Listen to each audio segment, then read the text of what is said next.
feed, and occasionally I'll see what's going on. Sometimes because some of the news is good news.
I didn't blur my background because my desk is full of food. What up, players? How you doing? This is Torrance Hudson, a.k.a. the Old School Gamer, a.k.a. the Ironhearted Xbox, and welcome to another episode of Gaming Treble. I hope you guys had an awesome week, and of course, as you know, yesterday we did have the Game Awards, and that we had some big winners, and of course a lot of runner-ups. There's some controversies here and there. Of course, a lot of people, fanboys, getting all up in arms about a few things. But it was. I will grade. We're gonna start grading it, and then we're gonna get into it. But first, before we get started, I want to introduce my gaming Treble crew, and of course, you can't have Treble without the trio. Let's talk about the Neon Samurai, the best beard in the business. Let's talk about the one who's all about the RPGs, the JRPGs, and the one who is guaranteed to put you into a chokehold and make you tap out. Not only that, he's actually about to stealth, and he will sneak into your room and everything, and you'll be gone before you can say hallelujah. And I'll eat all your cookies. And you don't eat cookies. Oh, man. Before Santa Claus, by the way. My man. Welcome to my place. The soul of my Samoan from another mother, Tony San Miguel. Man, I love you guys. What's up, players? Samurai's back in the house in a better mood, and we're hanging and banging tonight. Heard we're going to be talking about it, award shows and everything. I'm a little off kilter right now because I fell down the drain in the shower, and look where I ended up. Hopefully, I find my way out of here. Oh, jeez. I hope you didn't touch those mushrooms. Oh. Wow. I took like 3 of them. Woo! Just kidding. Oh, yeah? Just kidding. And you saw stars and everything, and of course you got your visit the beach. Oh, yeah, ran through the sheetrock. Yes, of course.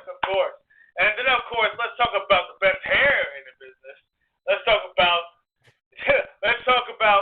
the ladies' man, the one who is all about the best cosplay in the world, my man.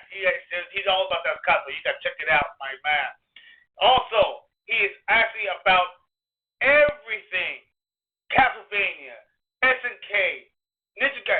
Let me tell you something. He's knowledgeable, and he's also about those collectibles. He collects everything, including those achievements. My God, he's still on it.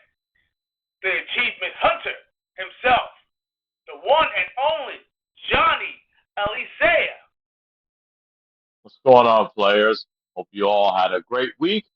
So let's get the show on the roll. I know yesterday was the Game Awards. I didn't see it though, but I did see the highlights and I saw all the clips and all the stuff that they were showing over there. So I'll admit there was some good stuff, but there was some bad stuff. But we're all going to break it down, and this should be a fun show. So why don't we get on board with it? Absolutely, of course. But first, let's give a shout out to our awesome sponsor, the most awesome energy drink in the world. Let me tell you something. We're talking about energy. We're talking about power. We're talking about great flavor. We're talking about B vitamins all around. Coffee fruit extract. Natural caffeine gives you the lift, does not give you the drop. It is all about the awesomeness, and the one I'm doing right now is Bleeding Orange, going back to my Bleeding Orange, because they're partnered with Chainsaw Man, and they're also partnered with Solo Leveling as well. Many different flavors. Check them all out. You can go and get yourself 10% off with our code. But go to that's DUBBY.GG. Use our code Treble, TR3BLE. Go ahead, get that 10% off. Check out all the flavors and tell them Gaming Treble sent you, and be better. Now, before we get started, let's get into that gaming spit because we do have a lot to talk about. Let's talk about mergers. Let's talk about companies that are pretty much in trouble. And of course, let's get into it. Let's get started. Stuff I hear. Yeah, let's get started because if you did not know, and if you've been living in a rock somewhere, Netflix and everything is actually putting the bids to pretty much are almost locked in to get WB and all their studios. But here's a caveat: WB Games is not part of the plan, and because WB Games is not plan. A lot of the studios that are under the WB Games umbrella is in serious jeopardy. And we don't know what's going to happen until somebody or someone swoops in and actually takes them in. One of these studios, and of course this is Johnny's heart upon heart, NetherRealm Studios. And we actually heard some news that's going to break your heart. Johnny, you want to take the honors on this one?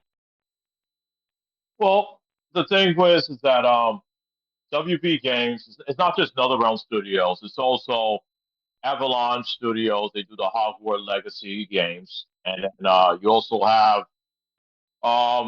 Rocksteady Studios, and then the company that I forgot the name of the company that does the Lego games. Oh, Telltale Games. There you go. Yeah. There you go. Because as you know, from what I've been seeing, they're hopefully I'm wrong on this. People can correct me on this though. But the new Batman Lego Batman game that's coming out, I believe, is in February because they did announce a release date at the Game Awards.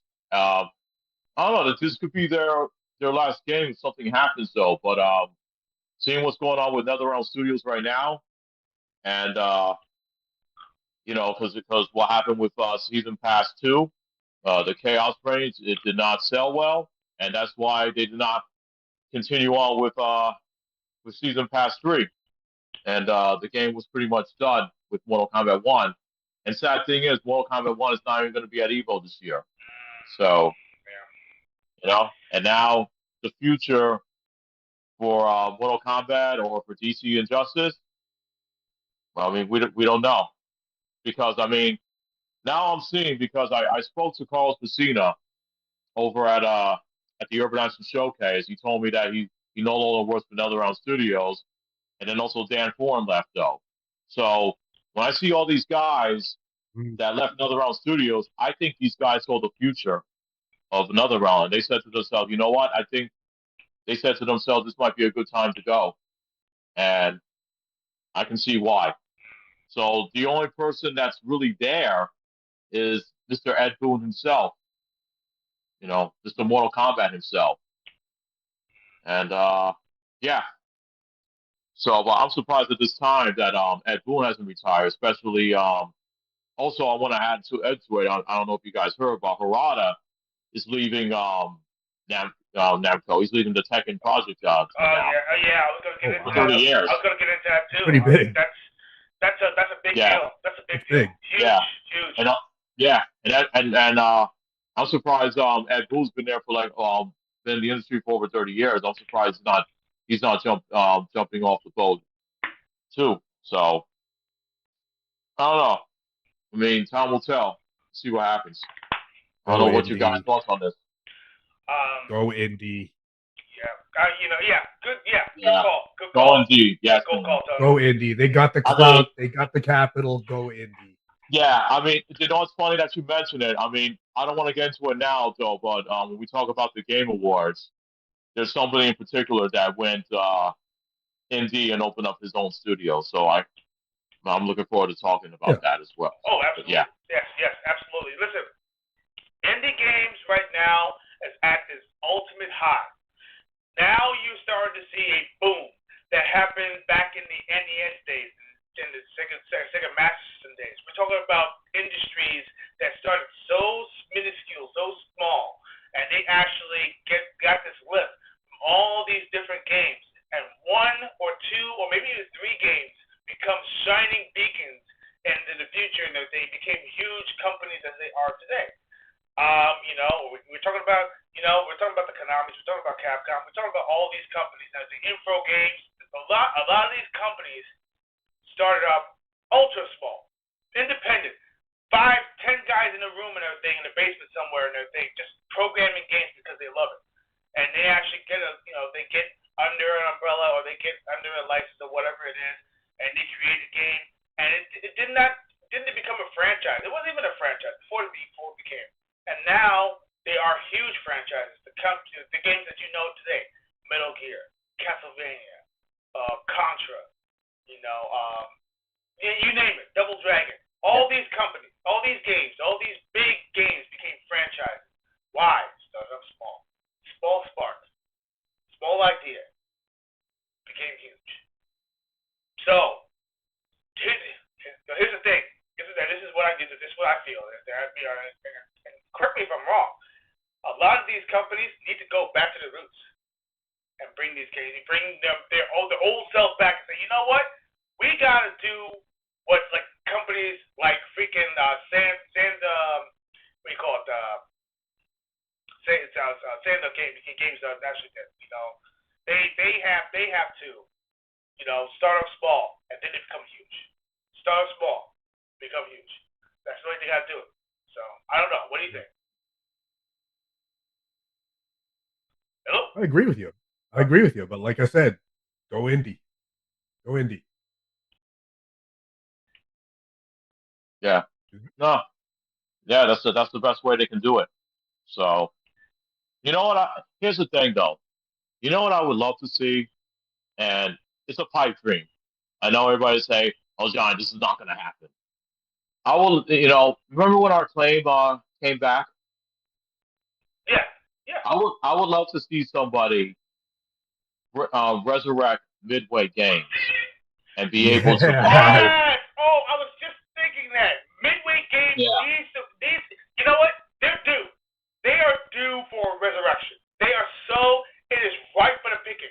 You know this is the most perfect opportunity to bring Midway Games back in a big way. Because Midway Games, all those games that were under the WB umbrella, like WB Games, those were Midway IPs. All they need to do, bring those IPs, put it back under the original umbrella, bring back Midway Games and resurrect it. Acclaim is back, so why not? You know, what's the company is back? Sunsoft, another company that kind of disappeared. They came back. Yeah, because Sunsoft actually. I haven't heard about them since the 80s. Yeah, but dude, we talked about that before. Remember to bring back that City Hunter game that came out on the PC Engine? That's coming out in February. So yeah. There you go. So right now, if you listen out there, NetherRealm, we're talking about all you guys, NetherRealm, Telltale Games, all you guys, they're under that WB Games umbrella. If you can just gather your monies, whatever resources you got, just buy yourself out of the company and everything, and build Midway Games back. Put it under the Midway Games umbrella. Yes. And trust me, easy. Your fans will follow you. Your fans will follow you.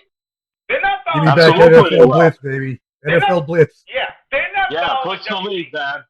If they can't use the NFL name, they could just go and blitz the league like they did before. Bring on Blitz. Bring on Blitz and NBA Jam. Slugfest. Don't forget Slugfest. MLB. Another one.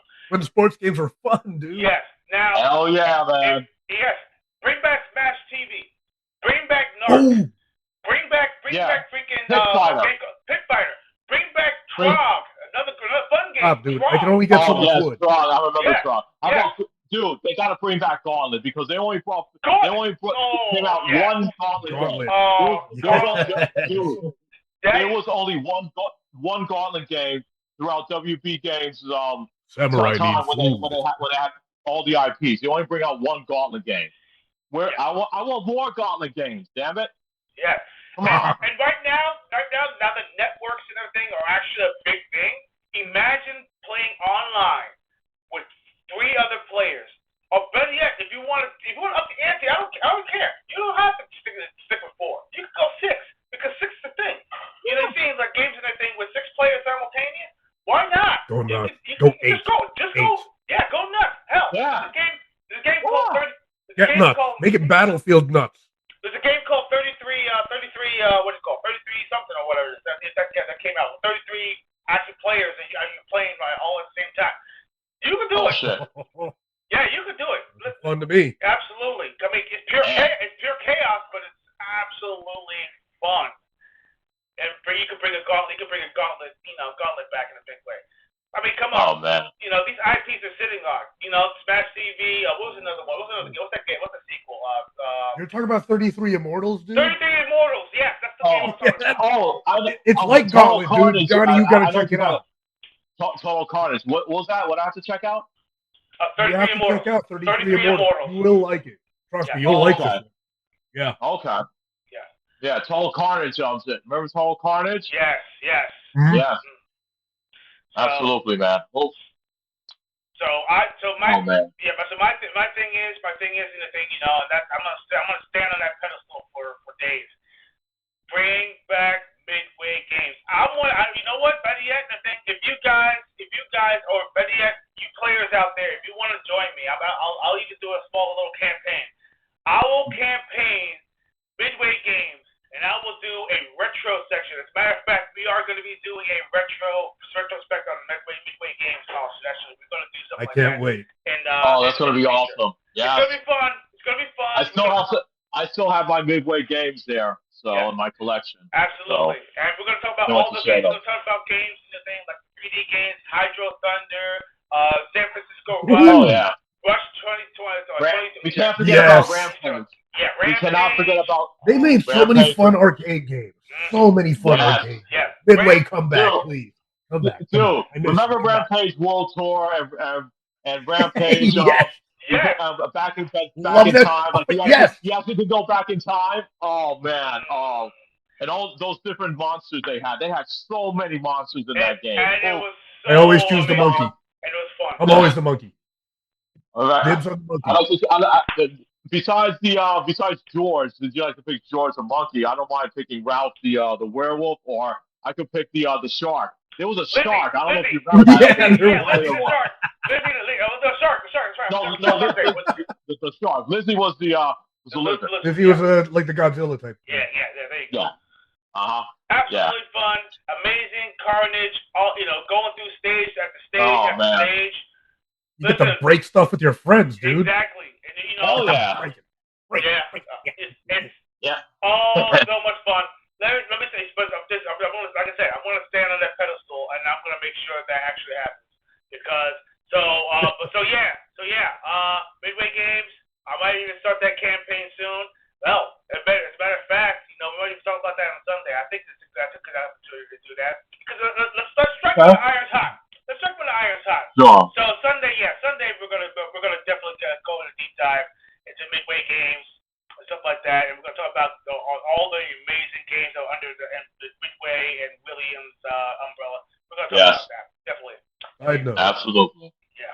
Side note. Wow. Yes. What's the side note? What you got? You guys want to play 33 Immortals with me? I'm gonna get my wife to play. Let's all play. You know what? That's not a bad idea. Yeah, that's a fun game. That's some fun. You can bring in the wife and kids, dude. Just have everybody wreck shop. It's pure chaos. Pure chaos. I love it. Yeah.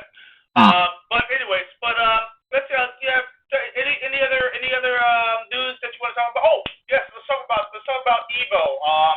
Evo now. Oh boy, Evo has 12. Not just 8. Yeah, 12 games now. 12 games.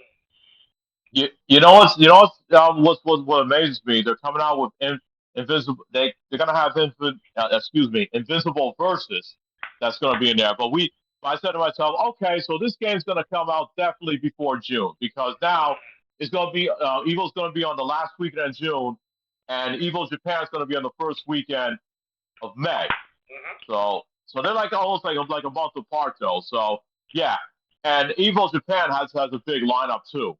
So Invisible Versus is one of them though. But I'm surprised that Marvel Tokon Fighting Souls is not on there. So I'm saying to myself, so it looks like this game's not going to be out until maybe before. No, not before, but it's going to be after Evo. We may have to talk about that Tokon Fighters, because Maximilian kind of broke it down a little bit, and they said there's a couple of things that still needs to be tweaked in that game, because they feel like the controls are actually too meshed together. Because whenever you for instance, when you're playing a game, it's almost like auto fighting, where you're playing and switches from defense to offense and everything almost automatically, like whenever you're doing certain moves. And also they said that the flow actually kind of gets broken up a little bit. So hopefully they work on that before the game. That's probably the reason why that Tokon Fighters is not part of Evo yet. Yeah, they're probably not ready to release that. They probably just wants to spend a little more time on it though. But I mean, I had the beta though, but I didn't get to spend too much time on it, unfortunately. But I did get to try out Spider-Man and Ghost Rider, so they are pretty good characters.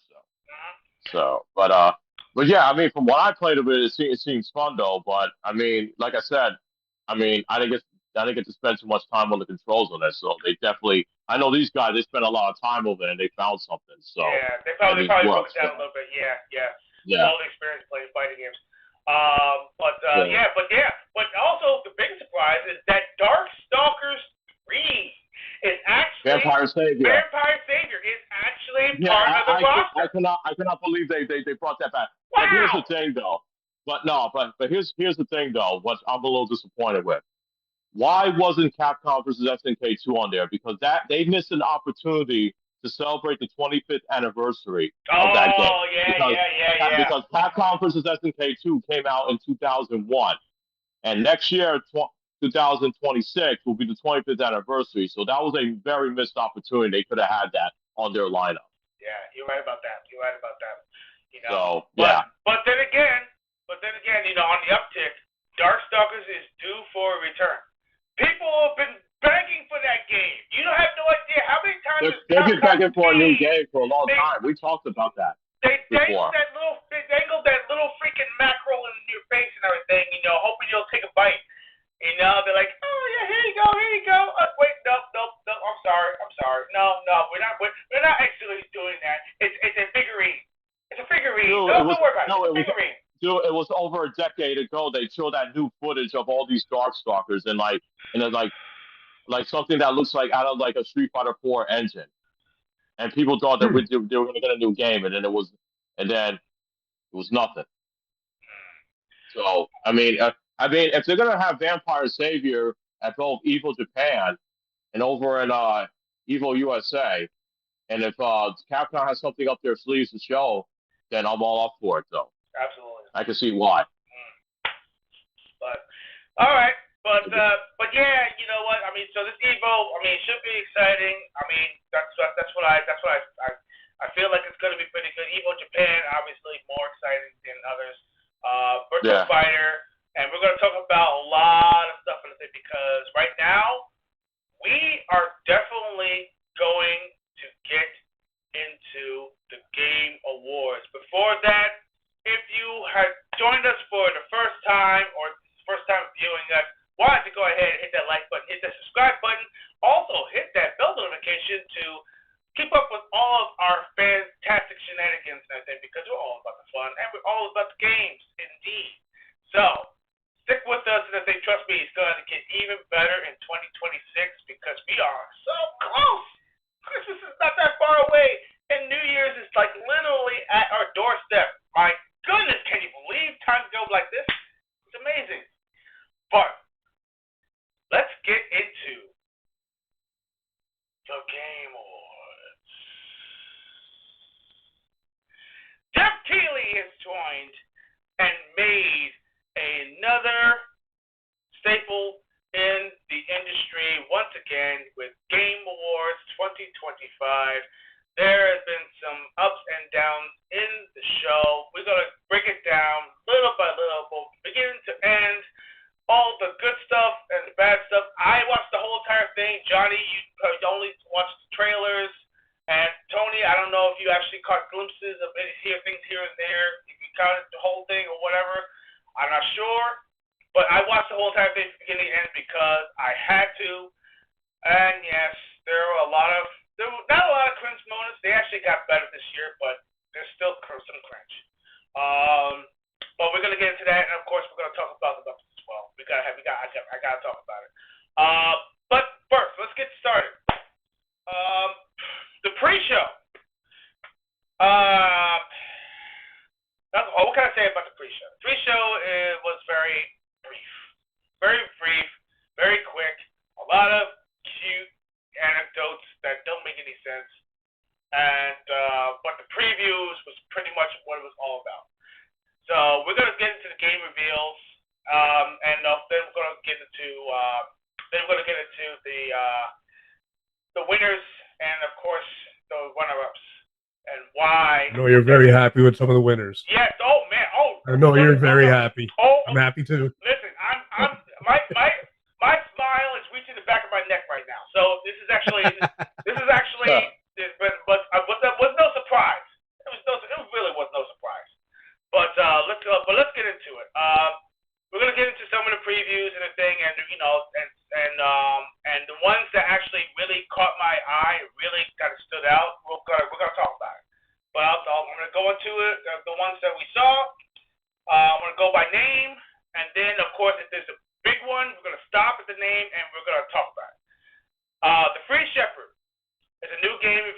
actually PlayStation exclusive for now. It's actually a game basically you're dealing with a shepherd dog who's herding sheep. But it actually got kind of weird in the middle of the stuff because he actually saw alien artifacts kind of popping up out of nowhere, and I'm like, oh, what is this?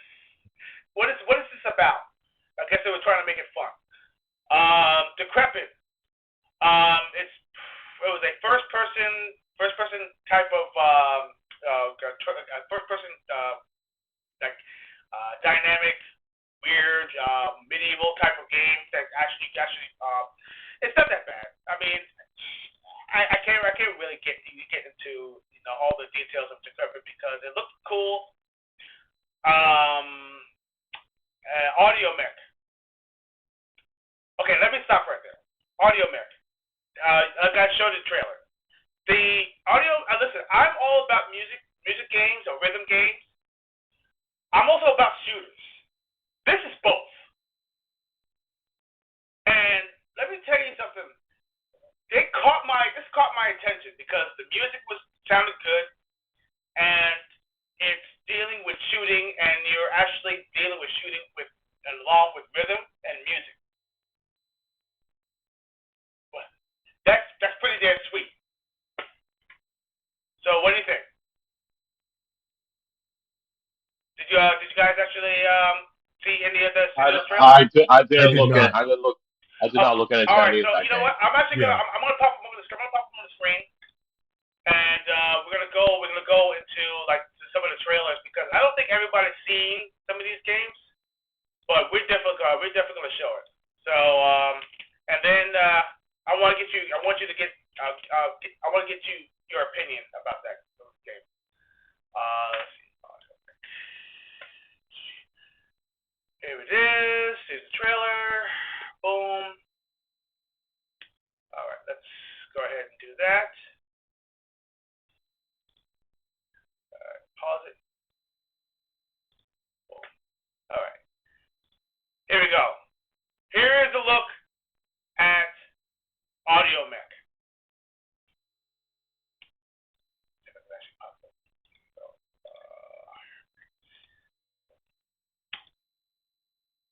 All right, here we go.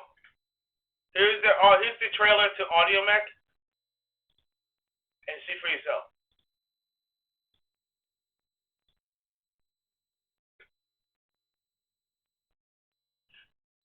All right, I might have to turn off the music because it's actually copyright. But take a look.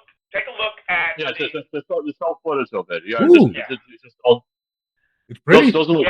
Your music. Yeah, your music powers your weapons. So it's cool. Yeah, vocal cannon. This is up my alley, man. Okay, we're gaming Treble. Okay, this looks fun, dude. I'm in. Treble balls, baby. Treble balls. Woo! Yeah. Oh my. Okay. So my gosh. I want my house to look like this game. Oh my gosh. This game. It's pretty. This is like. Not bad. This speaks volumes, no pun intended. Oh, so freaking amazing. I think I'm going to enjoy this. I want to hear the music. I'll watch it on my own. Yeah, watch it on your own. But it's going to be nice. Audio Mech, yes. And it's actually, the demo's right now, out on Steam right now. So if you you can play the demo right now. I got Steam. Yes, sir. And so do I. I'm actually in the middle of downloading that and playing that. We're going to catch you on there later, bro. Oh, yes, absolutely. Absolutely. Let me tell you something. Screw you guys. No, hey, don't worry about it. Don't worry about it. No, they're going to get it. How do you know you're always invited, dude? I actually found out that the demo is going to be for Steam, but they are going to be making a demo for the PlayStation 5 and Xbox Series also because it's coming out to both of those games as well. So don't worry. You'll get an opportunity to play it fairly soon. So, but they haven't gave me a time frame yet. All right, next game. Yeah, this game right here. So don't worry about it. If you're not gonna play the demo on Steam, don't worry about it. It's coming. The demo's coming out for the console. All right. What's the next game? Okay, next game. Let's go into Pragmata. Now this is actually just a new trailer. We already saw. Yeah, I played it over at Comic-Con. I'm familiar with this game. They just announced the release day, and they announced it's going to be on the Switch too. Yeah, So yeah, it's coming out April 24th. that shocked the hell out of me. I was like, so Switch is getting love. Okay, all right. Well, Switch yeah, is I mean getting a lot of love lately, man. Dude, yeah, but they are getting Resident Evil 9 though, so as well. So don't forget that. Yeah. See, this is what I'm talking about. See, now that handhelds and portables are starting to really start to take off now, they're starting to pay attention. And now Nintendo's getting love because they're a hybrid portable. Okay? Right. So on-the-go gaming is on the rise. So you are going to see an uptick of games ported to the Switch too. A lot of games. Yeah, we've been seeing that as of lately. Yeah, they haven't even opened the faucet yet. So right now we're just getting a drip, but it's gonna happen. I'm seeing it right now. So if you were a Switch fan, if you have a Nintendo Switch 2, hold on to them proud because a lot of new games that are coming up for these next generation consoles are going to be going to your platform of choice. It's gonna happen. Bradley the Badger. Now this was a funny one. I actually did see this one. I mean, I love the fact that they had like a lot of throwbacks from other games like Bloodborne and Bugsy, and so this actually looks pretty fun. Yeah, it kind of threw me for a loop because when I saw some of the names that threw on there, it was like playoffs of like games that we played, and I said, yeah, that's what I just said, like Bloodborne and Bugsy and all those other platforms. Yeah. I said, I was laughing my ass. I was like, and even funny at the end of the trailer, it showed like the real life, the real and stuff like that. So I was like, oh, that's hilarious. Let me throw out the trailer. Oh my gosh. It looks like Roger Rabbit type humor. Yeah. But I think the voice actor, what's the voice actor's name? I think he actually is going to be doing the voiceover for Bradley. Really? Yeah, I'm trying to remember his name.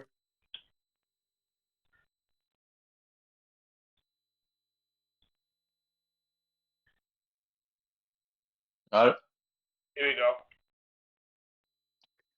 Oh.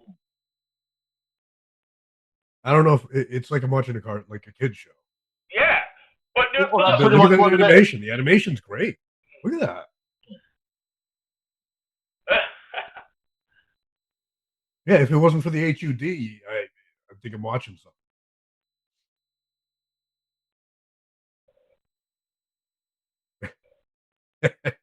Badger boy. Waiting for review. Hilarious.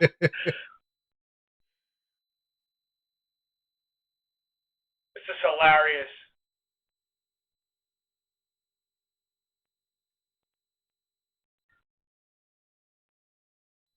Oh man. Oh, here we go. Cyberpunk.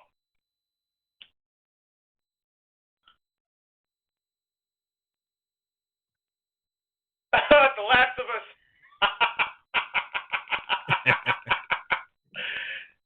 Right. See, you know what? I mean, when I watched this whole entire trailer, I was literally laughing out loud.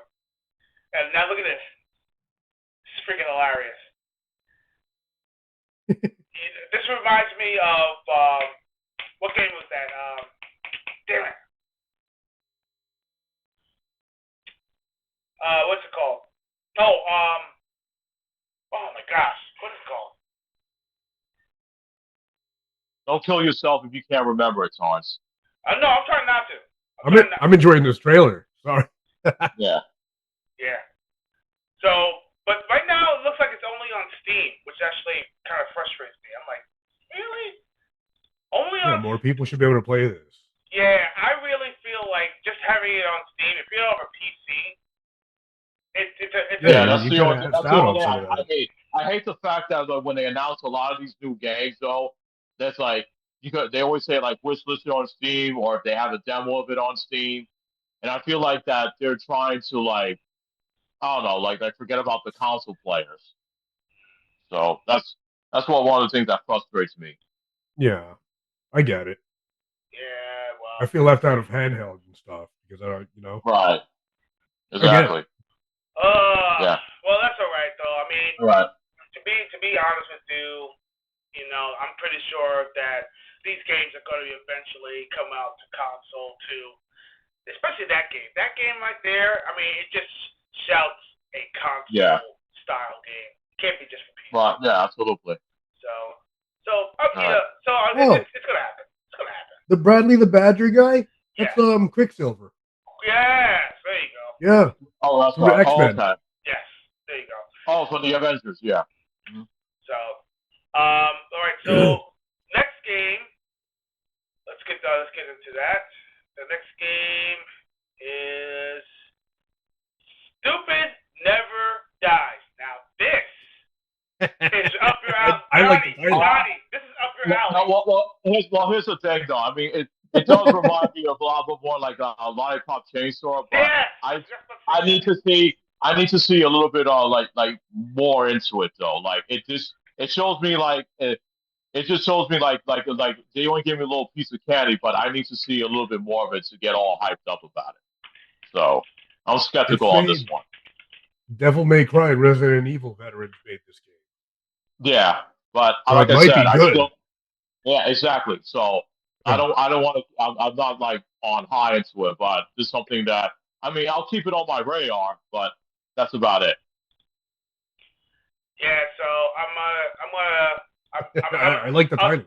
I'll show the trailer, but I cannot play the music because just like show little clips of it. That's it. Yeah. And if you want, you can leave links to the people too, so they can watch it fully on their own. So that way they don't have to worry about the music copyright strikes. Absolutely.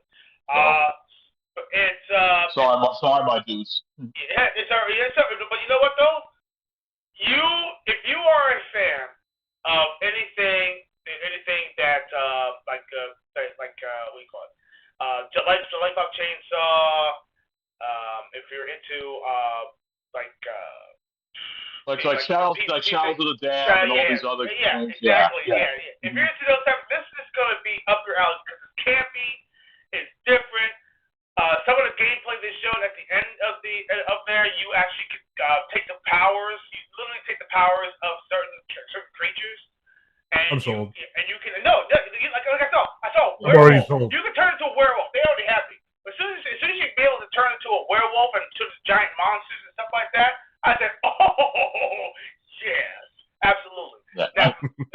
I just need to see a little bit more of it because when I see, I was like, yeah, it's good, but it didn't like wow me yet. So I need to see more. Okay, I'm pretty sure they will. Because I heard, and I might as well just put the cat out of the bag because they actually did announce it, kind of almost like nonchalant. Xbox is going to be doing another developer direct in January. So you never know what they might show, and I also heard that Playground Games is actually going to be there too. So you know what that means? Fable needs to be shown. So you see the gameplay right here? I mean, if you actually seen it right now, you seen this, Tony? Yeah, I'm watching right now. Yeah, you can raise the dead and use them as a horde and stuff like that. You actually go after and you take their powers. Look at that. Oh. Yes. GP Track 50. It's only for the PlayStation 5, unfortunately. It's actually a PlayStation 5 exclusive. See, I'm gonna miss out. Now I'm gonna miss out on it. I'm planning on getting the PlayStation 5. You know what? Me personally, I'm kind of with you because I don't have that problem. Yeah. So. I know you don't. I know. But now the PlayStation 5 is actually. Hey, you got your Steam, so there you go. That's true. I gotta get something I do you guys don't. So. Yeah, you're right. Oh, touche. All right. So, all right. But moving along. Then we got into the main show. Let's we'll get into the performances and stuff like that later. But let's get into the trailers. The trailers are really, really important, and then we'll get into the performances and also the good stuff. The Um, so Star Wars. This threw me out threw me for a loop because I thought, and Tony, if you would have saw it, you'd be like, oh my God, yeah. No, it's not. Star Wars: Fate of the Old Republic. Now, before you get all excited, did you know that the former developers that created from Obsidian, that created Knights of the Old Republic 2, is actually involved in this project? This. I knew about it. Yeah, I know you knew, Johnny, but I'm talking about that. I want to kind of get to Tony. I want to throw the bone to Tony right now. I'm sorry, I was replying to Chris. Yeah, this should get you excited. This should get you very excited because the Knights of the Old Republic 2 was absolutely phenomenal. Yes. And having the developers, the ones who created the original Knights of the Old Republic, get involved in this project, I'm already excited. I'm already sold. Now I'm hoping that they actually stick with the story and actually get into like the lore of like the Darth, the Republic, and how it actually. This is going to be great. I can't wait. But the thing is, in the trailer, it showed the Normandy, but it looked like the Normandy, but it wasn't a Normandy because it had the shape and everything. I was getting excited. I was like, oh my God, it's going to be no. So it threw me. That would have been great, a crossover. Could you imagine? Yo, would have lost my mind. Listen, man, my pants almost got wet because I was actually getting excited. I was like, they're finally doing a freaking no. I want to shoot some Gungans as a Krogan. Yeah. Oh, dude, that'd be awesome. That would be amazing. Yes. Yeah. So, but yeah, Star Wars, the Fate of the Old Republic. It's supposed to be in 2027, I believe. So that's. No, they said that. Well, don't get your high hopes so because there's also another Star Wars game they announced a while back, and I think it was around 2022, and this game hasn't been out yet. So I've been hearing speculations from other people and sources saying that we might not see this game until maybe 2029 or 2030. So that's far away. Yeah. Yeah. Mm-hmm. Oh, that hurts. So like I said, this is why I'm not really too hype on anything I hear from Star Wars because sometimes you they'll get you excited though, but then you say to yourself, oh, whatever happened to this game? We don't hear anything back from them until God knows when. So hate to hate to be the party pooper on that. So yeah, truth hurts sometimes. You know what though? But I mean, listen, I'm just glad that they're actually going back to the Old Republic. Listen, I mean, let's just hope the game gets released though. Yeah, so, one, I hope the game gets released. Number two, I'm hoping that they actually have, some of the choices like in the Obsidian style choices like they did in Knights of the Old Republic and the Old Republic 2. I want that. They gave birth to Mass Effect. That's the style they took. See, that's what I'm saying. Look, that's why I love this game. Oh my gosh!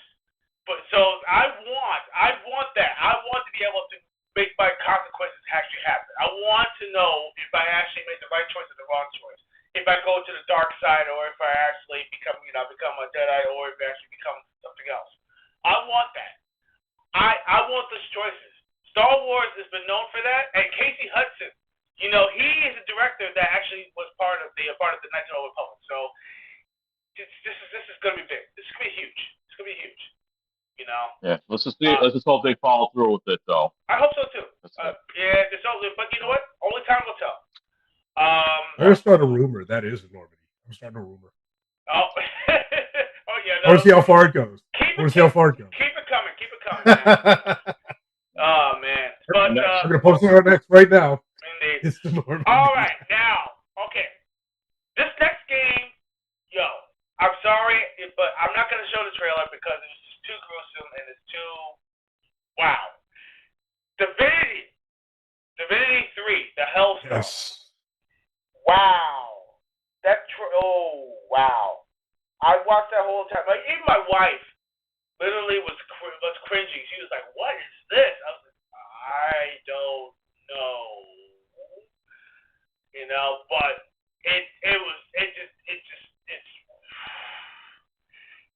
it's something. Let's just put it to you that way. You really get your heart pumping, and some of the footage is gross and just out there. But this is their style. Larian Studios, come on, Baldur's Gate 3. Look at what they look what they did with Baldur's Gate 3, and that got accolades up to behind. Watch Divinity 3, probably the same thing, but man, that trailer was just wow. Woo! Oh, Chris was just saying right now. He said it's a badass trailer. Yeah. He said, "Yeah, I love the Divinity original Sin 1 and 2. Yeah, I love those games. Those games are amazing, and the cinematic styles that they actually do.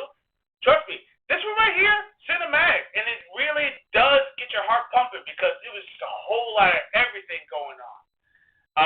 Before the trailer began, if you actually watched the actual show, they actually had live actors actually getting, villagers like walking into and seeing this thing before it opened up. Then you see everyone in high wires kind of floating in air and stuff like that. So they did a little acrobats and all that stuff. I guess it's just a little flair before the trailer actually began. But then the trailer began, and I saw that stuff, and there was some little gratuitous stuff going on as well in the trailer. Hence the reason why I'm not throwing it up.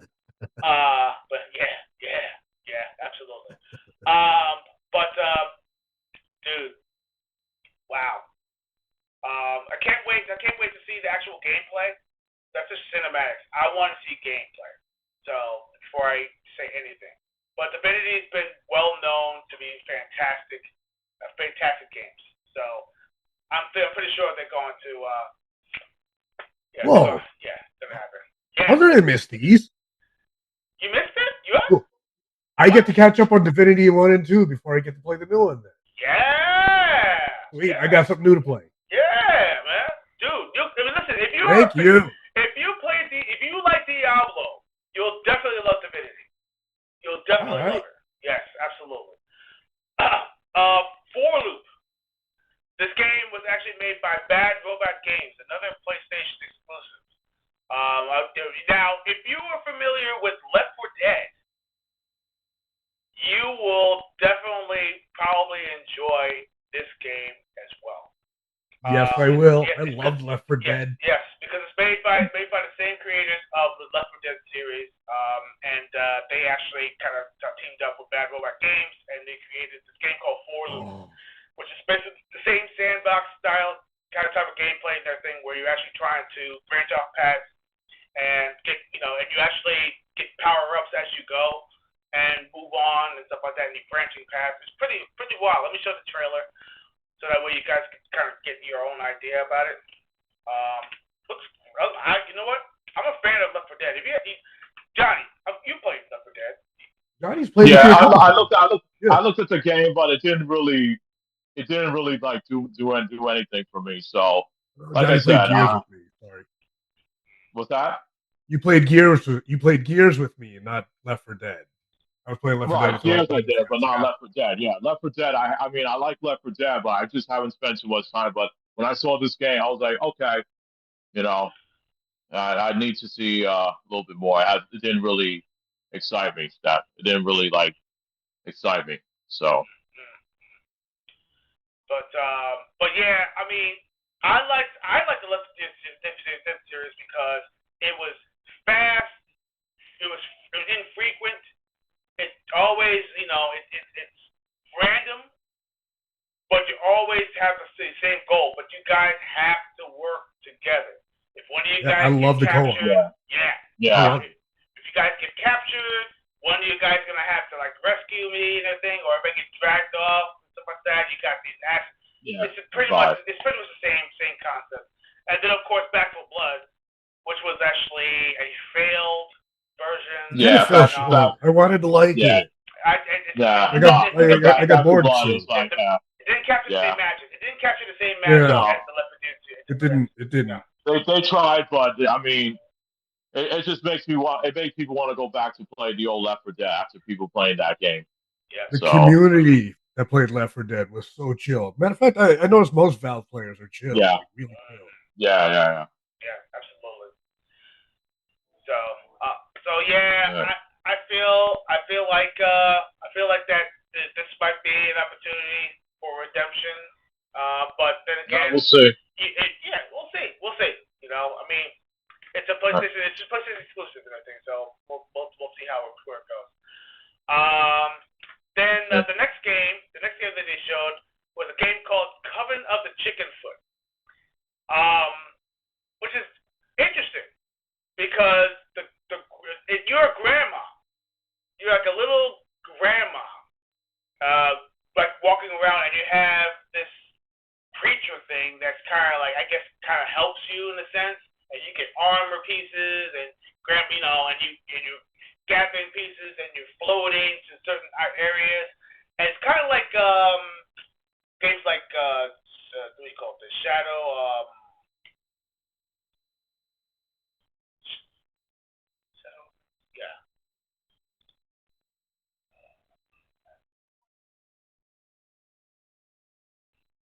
And what's that game called? Oh my god. Yeah, I got it. Where is it? Yeah, I You got pull it. something up? Yeah, no. Okay, cool. Yeah, yeah. I'm sorry. Just top like that. But it was called the one with the child and the creature that is called pathology. What was it? There's a few games like that actually. Out of this world? I don't know. Came out for the PlayStation 2. With a child. I don't know, dude.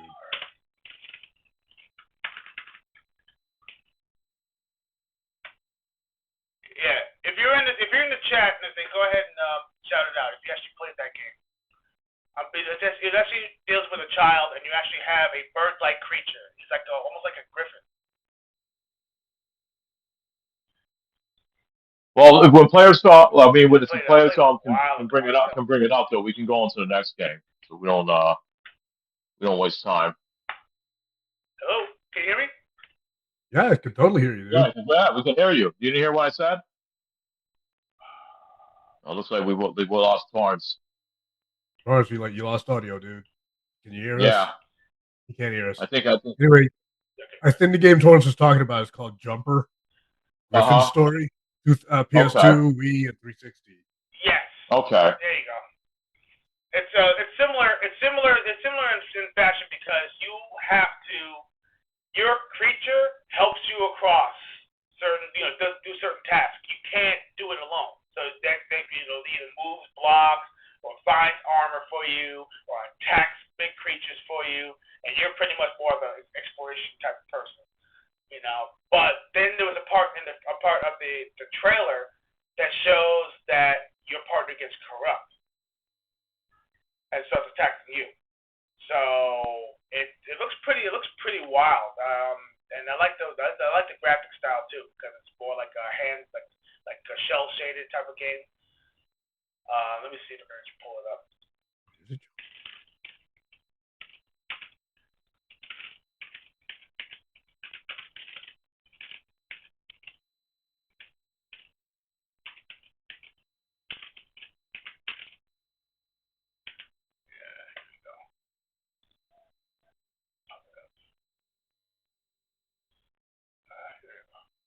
What are you pulling up, B? Oh, yeah, to Torrance, listen, if you can't find it, we go to the next game because we'll be wasting time. Like games like that, I'm very sure that this will be up your alley. All right. We can go on to the next game, though. I mean, if you're having trouble like finding stuff, can you even hear me? Yeah, I can hear you. Chris and I are trying to figure it out in the chat which game wants to talk about. I think I was wrong about the jumper thing. Oh, okay. Here we go. All right, see for yourself. Okay, cool. Live. Let's get it on. Yeah, so we're taking a little extra time, though. I'd like to get to the other games. So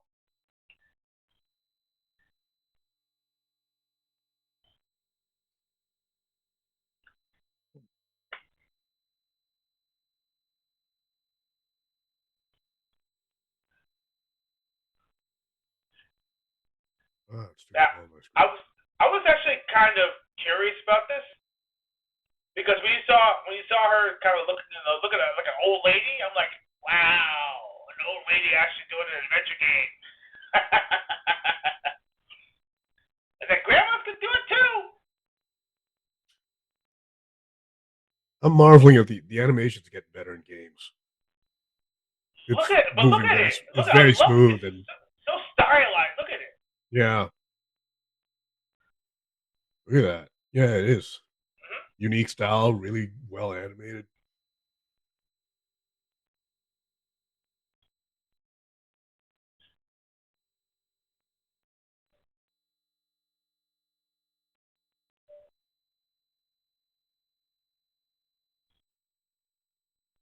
You know the story behind this game? No, not at all. I'm trying to. They won't. They won't reveal any stories until much later. Usually they show you just Oh, like a little bit of gameplay, and then that's it though. So if we I'm can we go intrigued. to I the want to next know the game? story. Well, keep an eye on the game then. That's it. Yeah. That's all you can do until they reveal more of it. You ready to go on to the next game, Oh, Torres? absolutely. All All right, right. we're spending a little too much time on this game. So Okay, no problem. I know you want to get into the good stuff, so let me go. Let me get out of this one. yeah. All right, so let's move on to the next game because there's a lot of games. There's a lot of games to show. Yeah, that's what I'm saying. Yeah, We're okay. spending a little So, too much. so we got Ontos, the new game announcement that's coming out in 2026. Then the Zone Zero. That a lot of people don't play. I mean, those people that I know don't play that game. I do. I enjoy it. And now they're doing a new DLC, a new content that's actually made. Angels of Delusion. There's 2 new characters that they actually revealed. 2XKO has a new update, and they revealed that it's coming out for consoles in January of 2026. So that's fairly soon. Fairly soon. South of Midnight got a new trailer, and they revealed that it's coming out for the Switch 2 and the PlayStation 5. Now, Resident Evil Requiem. Let's talk about that. Oh, yes. Because this is Absolutely. long rumored, and I knew that somehow, some way, they were going to have to introduce this character, and they did. Thank goodness.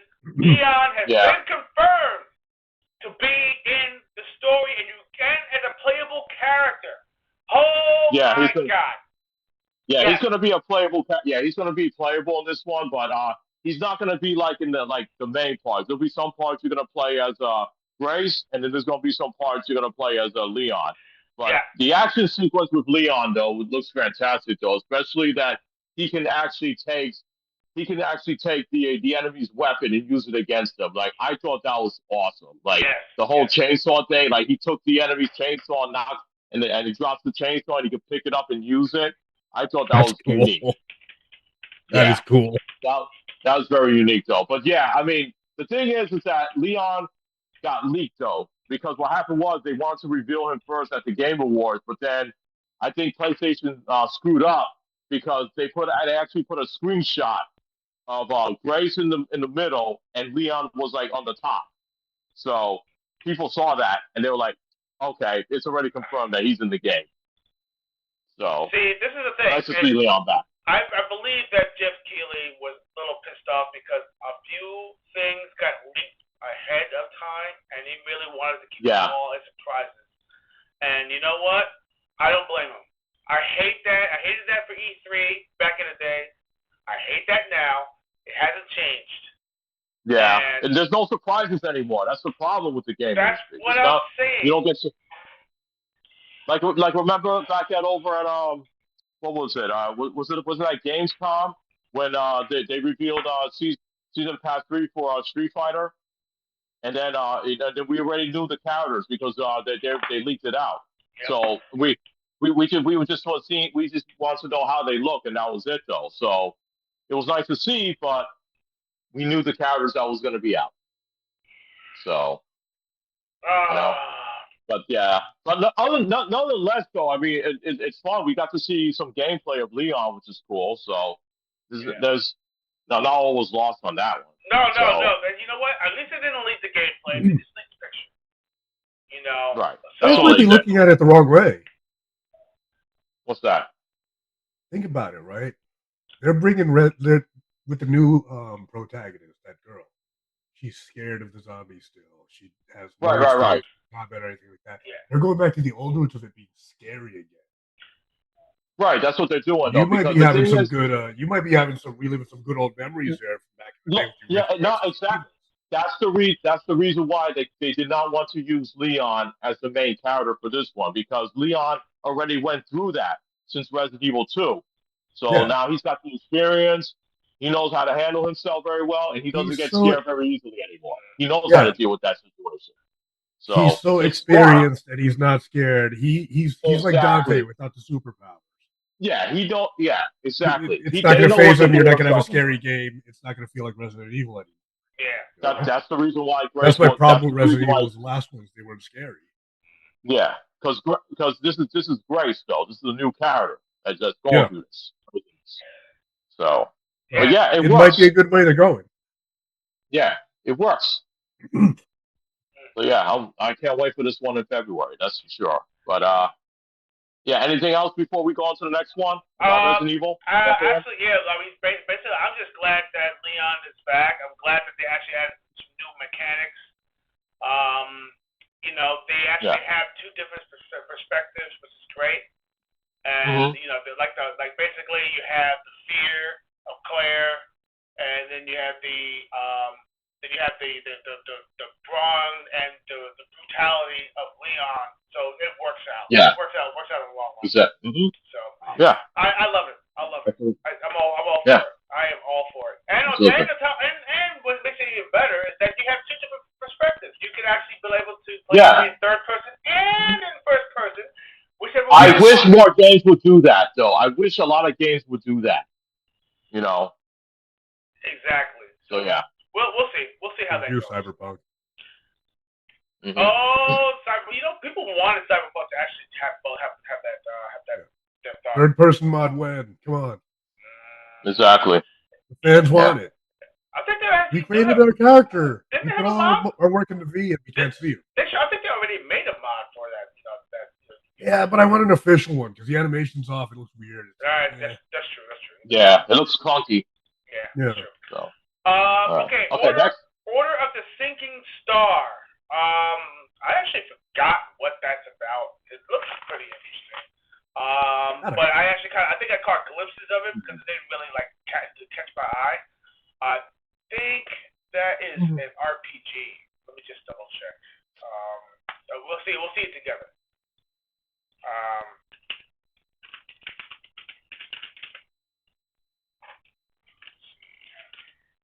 Here we go. To the trailer. Boom, boom. Perfect. Gentlemen, you had me at my curiosity, but now you have my attention. Yes. You said RPG. Oh yeah. I have to. You know what I'm going, right? I have to applaud you on that one. Thank you very much. Thank you very much. Listen. I love that. I watch that. The Django was like one of my favorite all time movies. You know, Quentin Tarantino. Very fantastic. I love that. Yes. So you knew exactly what I was quoting. Yes. Exactly.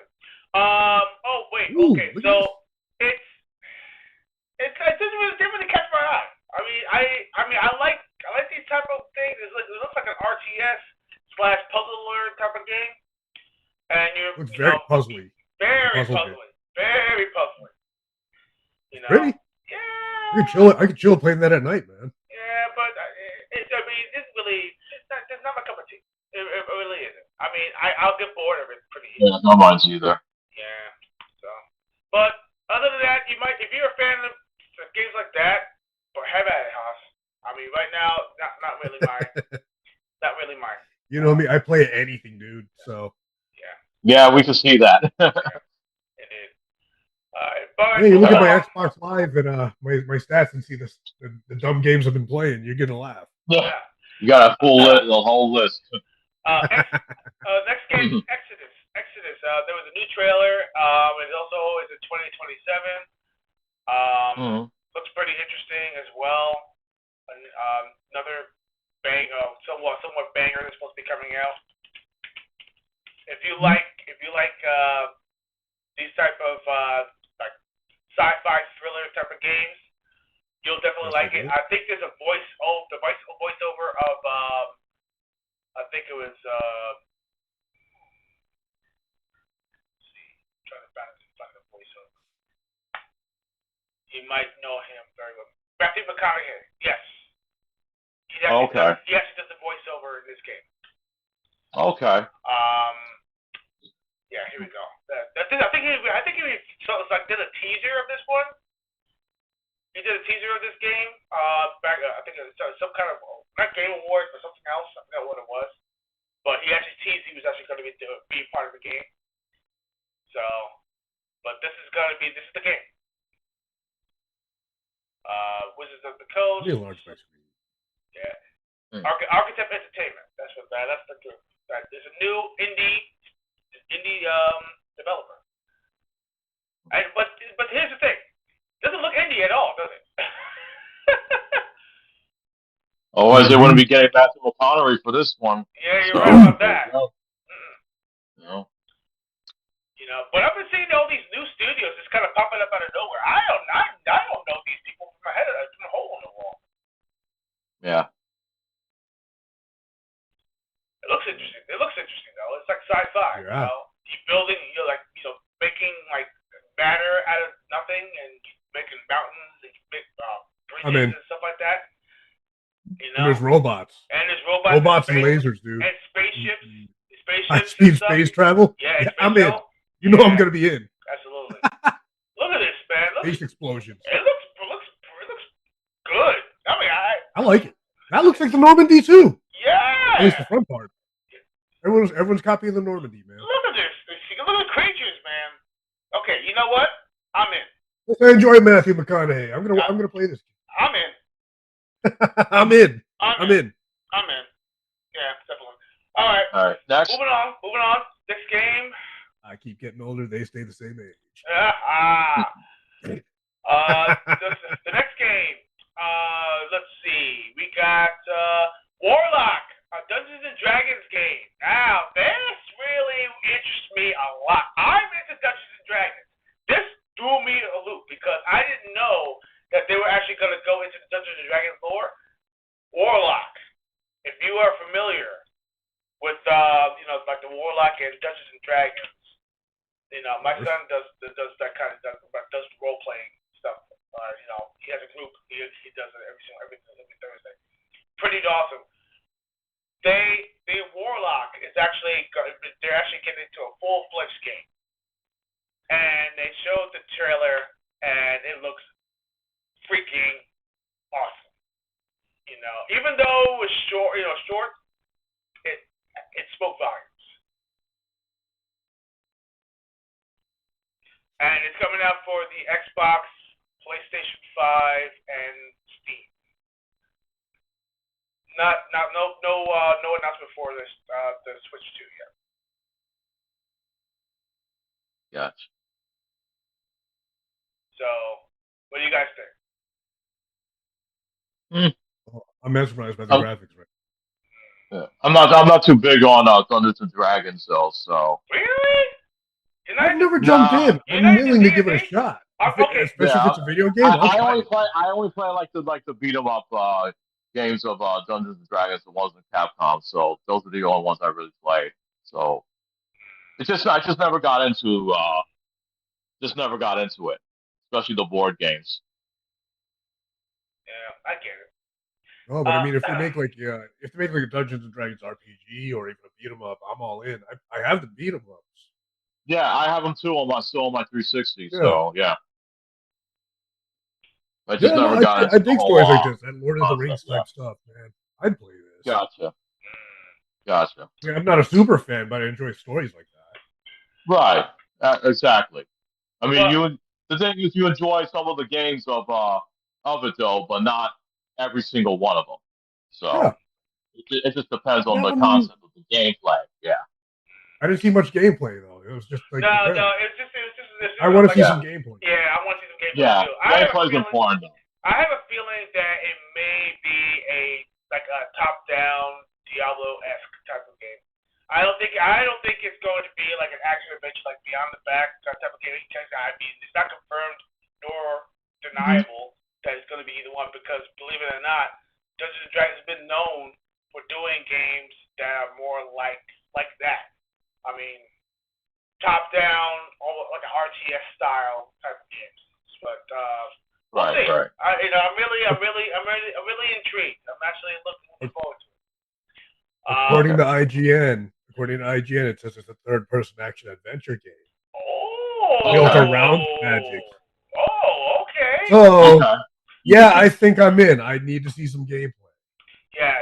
I definitely have to see that then. Who never knows? If it's a third-person action, yeah, I'm in. Yeah, so it might be. Okay, so let's move on to the next game, which should be which you'll actually love. And I got so excited when I saw P6. When I saw the letter and number, P6.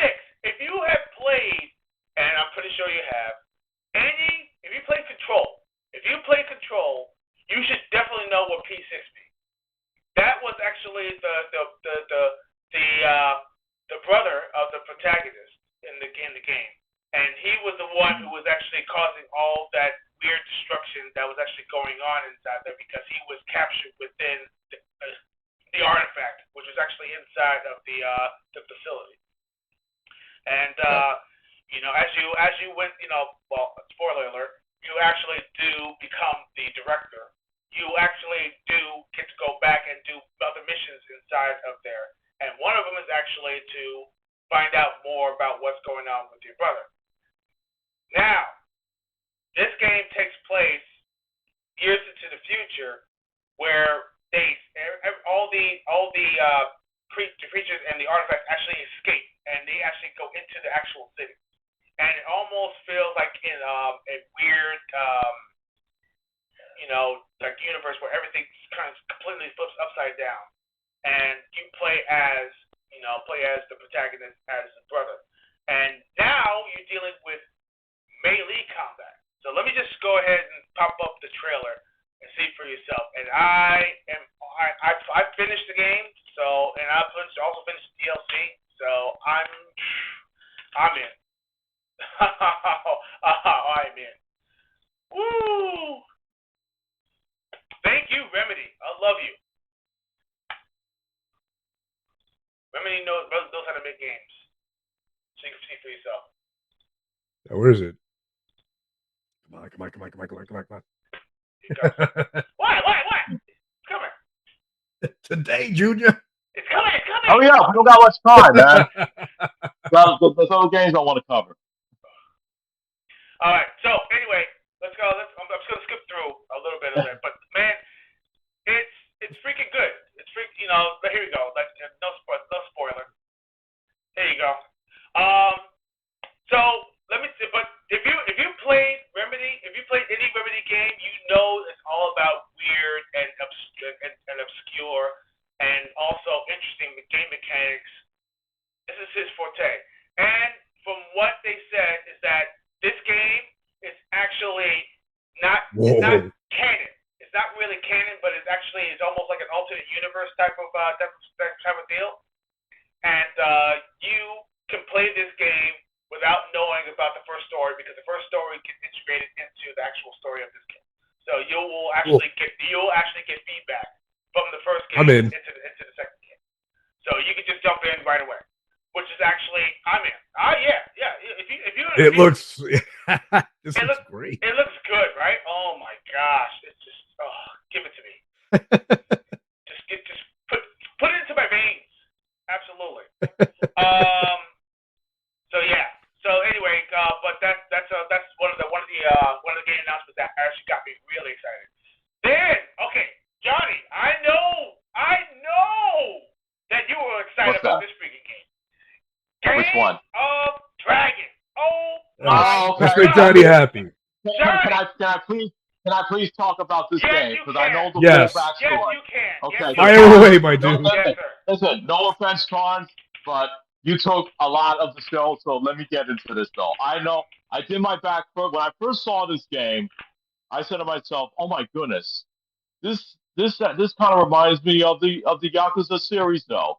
And then looking back into it, now remember what we talked about earlier, that people when they leave a certain company and they go open up their own studios to do their own games. Remember that discussion, guys? We talked about that earlier. Yes, we did. Yes, Okay. we did. Well, so by a gentleman, the name Toshihiro Nagashi. Toshihiro Nagashi. He was the director of the Yakuza games. He first started off with those games back in. It came out in 2005, though. So he's been working on these Yakuza games since the very beginning. That came out on PS2, and he also worked on Sonic games during his time because he's been with Sega since the 90s. He's been with them for a very long time. So, but then, after he goes on, starts creating so many of the Yakuza games. But Tony knows that there's so many Yakuza games. And those games, you could thank him for that. His last game he did was Yakuza Like a Dragon. That was his last game. And then he decided to leave Sega. So people thought, oh, maybe he's done. He's retiring because the guy's in his 60s already. He's like, I think he's 60 or 61. So Nagashi decided to open up his studio. We just found out because I saw on the internet, I saw it on Twitter that Nagashi was over at the Game Awards. And I'm saying to myself, why is he here? What's his purpose? Why is he here at the Game Awards? Is he coming back with RGT Studios, or is he coming out with something else? And then we found out that he opened up his studio, okay, and he created his own game called Gang of Dragon. Now I don't know. I think you guys have seen the trailer, and I saw this game, and I know what this guy is smart. You see how smart he is. He took all the aspects of the Yakuza games, how good they are. And Tony, what's missing about the Yakuza games? I'm pretty sure you know about this. What's missing in the Yakuza games when it comes to gameplay? I'm not sure where you're leading with this, man. I'm afraid to guess. I don't know, dude. Okay. Where are you going? What does Sleeping Dogs is a good game. What does Sleeping Dogs have that Yakuza driving. Yes. There's going to be driving in the game. You're right. Yes. There is driving in the game. And there's driving in the game. I heard you can customize your car. Oh, there's going to be some sword fights. Dude. The story already got me. Dude, he's actually going to be using the real city names of Tokyo. Okay? They call it Kamurocho. Well, he's going to call it Kobakichi. That's the name of Kawakicho. Yeah. Kokicho. Yeah. Thanks for correcting me. Kokicho. Yeah. So he's using the real city names of like Shichiko and all those other cities, Samabachi, all those names. And he's using them. He's using those real names, of the real city names. And the character it seems like you're gonna be playing is called Soji. He looks Korean, but it looks like he's gonna be dealing. The name's Korean too. So, yeah, it is Korean. So he's not only dealing with the Yakuza, but it seems like he's also going to be dealing with the Korean mafia as well. So and during the gameplay, we didn't see gameplay though, unfortunately, but I'm sure we will. But it looks like there's going to be some sword fights, there's going to be some gun fights, and then hand-to-hand combat. And I said, I need to see more. I have to see more of this game. It's going to be good. So, yeah. So, especially, dude, it's created by the former director of the Yakuza games, Nagashi-san. So, I have faith in this guy. So, yeah, I'm excited for this, though. So, I guess that Nagashi-san, he probably wanted to do his own thing. He wanted to split his ways with Sega, and he's a perfect example for it. So, there you have it. So, Gang of Dragon. I need to see more of this though, but I'm hyped. Oh man, let me tell you something. When I saw that at first, I swear to you, when I saw some of the footage, I was saying to myself, "Wait, another Yakuza game? What? I mean, there two other. Yeah, that's on purpose too. They're bringing Yakuza 0 and they're bringing Yakuza,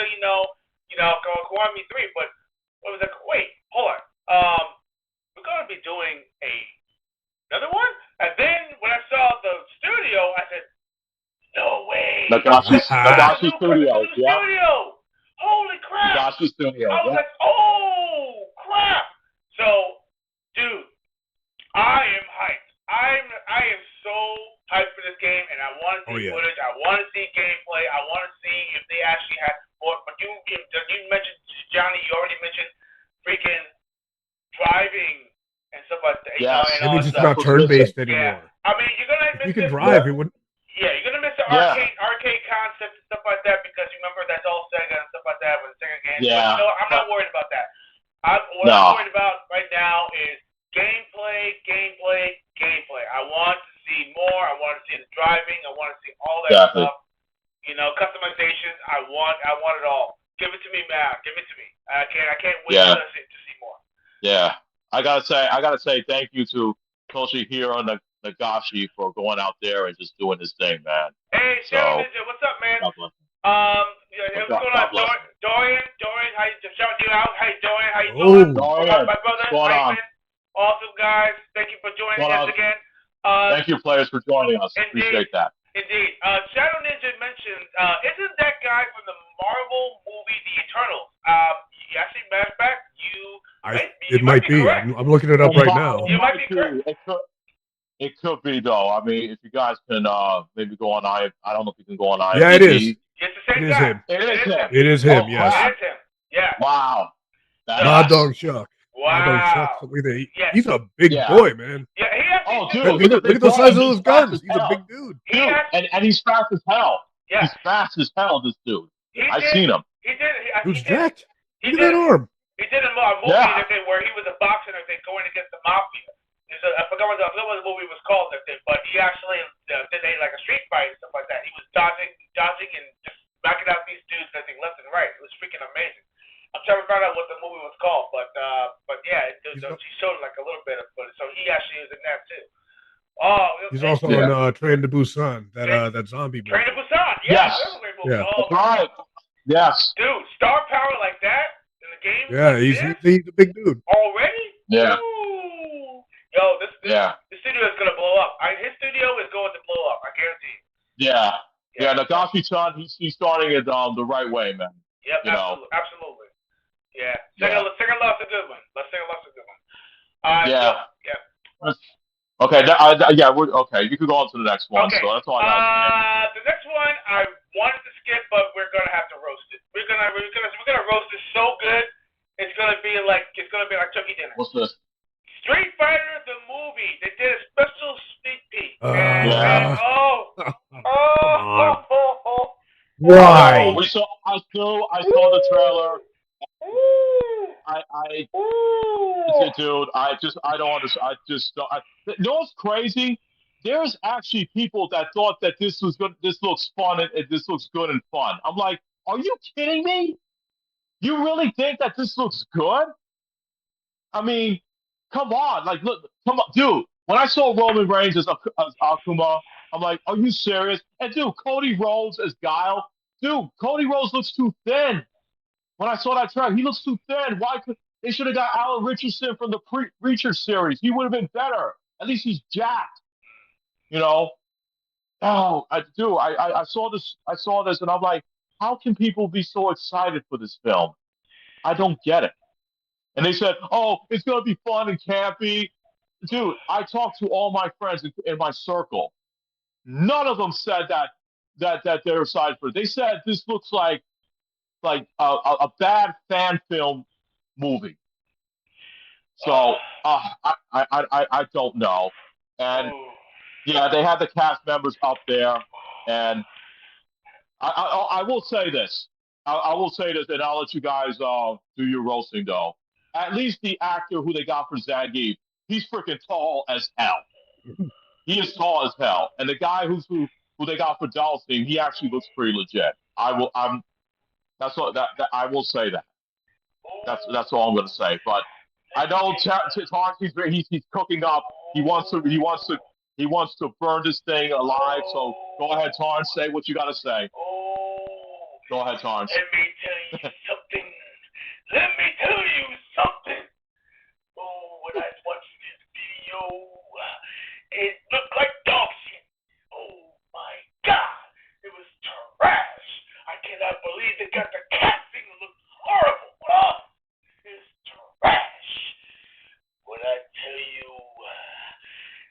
I tell you, when I see this wonderful Crash movie, oh, my fellow men and women out there, they saw this and they said, what are we talking about?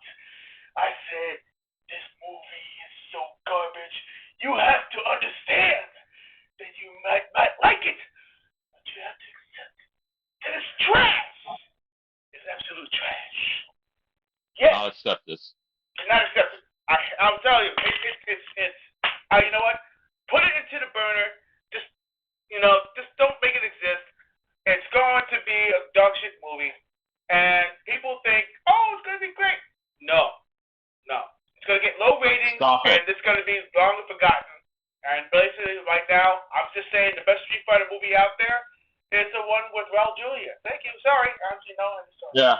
No. Assassin's Fist. Tony, thank you. Because you know what's funny, Tony? Assassin's Fist should be the canon.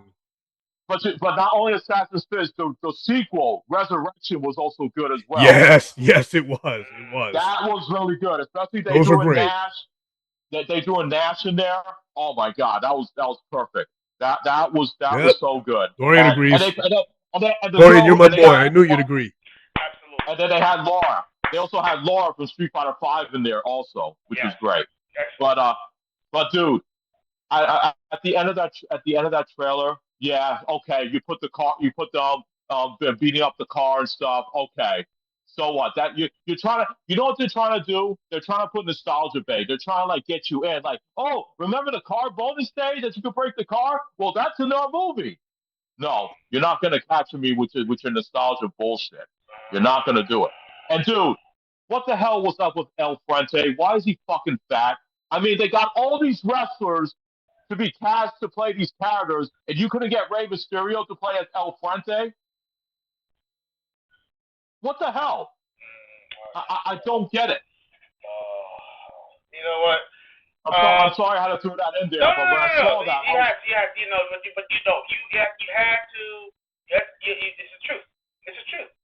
the truth. The casting was bad casting. It was just bad acting, bad script. Even the freaking special effects in the movie, trash.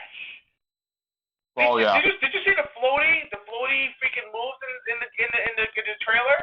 It's like pull string. Dude, are you talking about the one when are you talking about the one when Guile was like when he was screaming, he was running up and did that flash kick? Yeah. You could tell how very floaty that was. Yeah.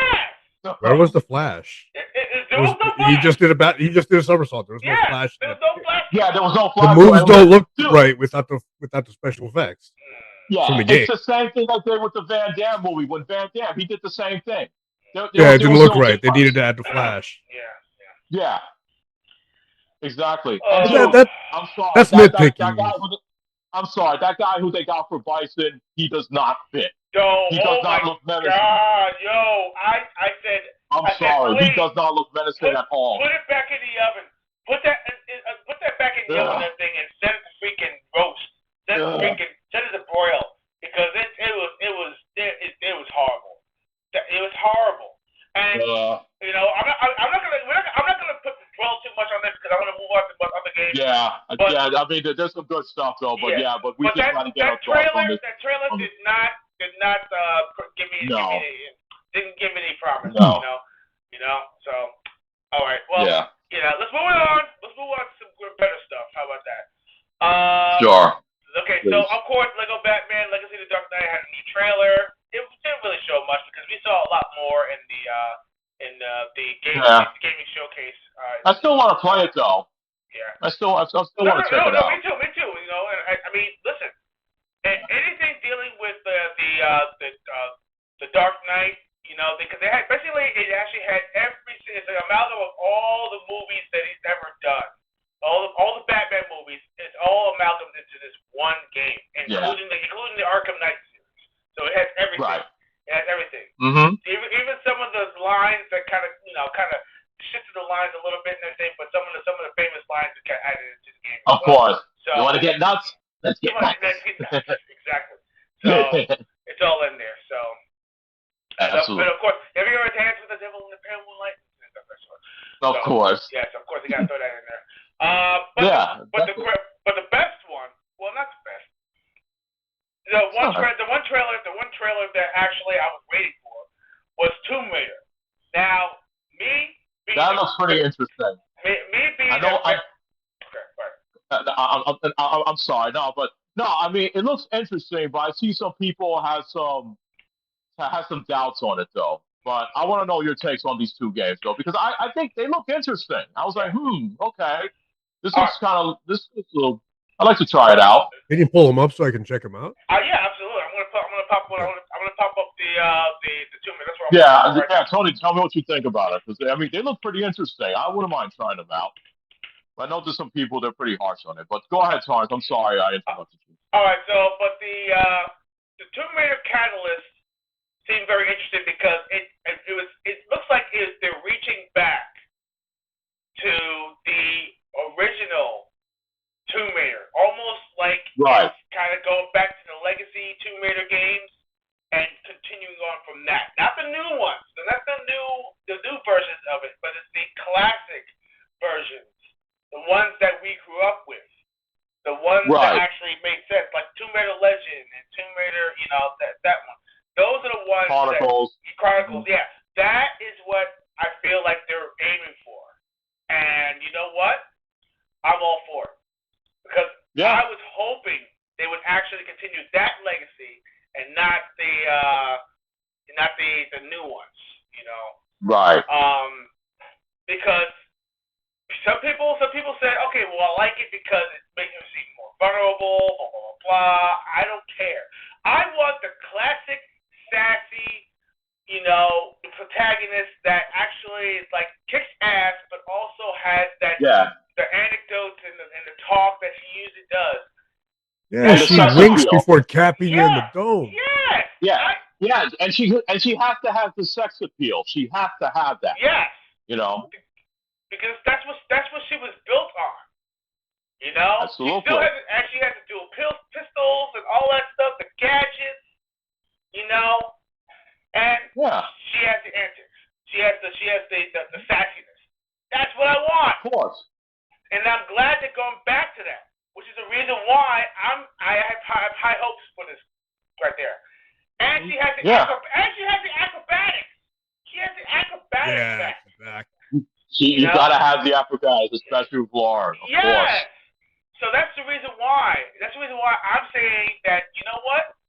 Good. I'm so glad. I am so freaking glad that they're actually bringing it back. But it's 2027. He's the OG acrobat. Yes. 2027. It's coming up on the PlayStation 5, the series, and of course, it's coming out for the Steam. Looking forward to it. Can't wait. And of course, they also, after this trailer, they did show the OG and they're remaking the original Tomb Raider. So they actually did that. And I'm down. Legacy of Atlantis. I'm looking at it right now. It looks good. Yes. Yeah. And that looks fun. Yes. And she has all the acrobatics, even when she climbs up and she does that. She has that handstand and yes, the handstand. Yeah, you gotta have it all. Yeah, the triple flip and all. She has every single move, and I said yes. I just watched her cap a raptor in the face. Yeah, and the dinosaurs are back. I'm sorry. This is great. This is great. I am so. This could be a fun action game. Yes. No, this is gonna be good, man. I think this is fantastic. This is great. This is really good. Finally. Yeah. Finally. That makes Tomb Raider good. Absolutely. So now that we went through all the games, let's get into all the winners. Was that all the games? Are you sure? Yeah, that was all. That was all. Well, there's two more that you haven't mentioned, though. If you don't mind. Actually, that's right. There was two more. I wasn't there. Okay. Let me see. My Normandy in the Star Wars game is already viewed. Yeah. Oh, that's right. They actually had a Star Wars pod racing game called Galaxy Races. I'm calling back to earlier. Oh, back to that Star Wars Fate of the Old Republic trailer where it looked like the Normandy. Yeah. And they said it was going to start a rumor. Yeah. Somebody already hearted it. Yeah, see, I knew it. I knew it. But I'm starting that rumor. It's gonna be hilarious. Yeah, indeed. But Star Wars Galaxy Racers. Galaxy Racer, which is actually kind of like the pod racing versus, with all the pod racing, but it's going to have all the other vehicles and also other locations as well. So let me just put up the trailer. No sound, of course, but you'll see it for yourself. So this is it right here, as you can tell, showing the footage. I'm for it. I'm all for it. Mm-hmm.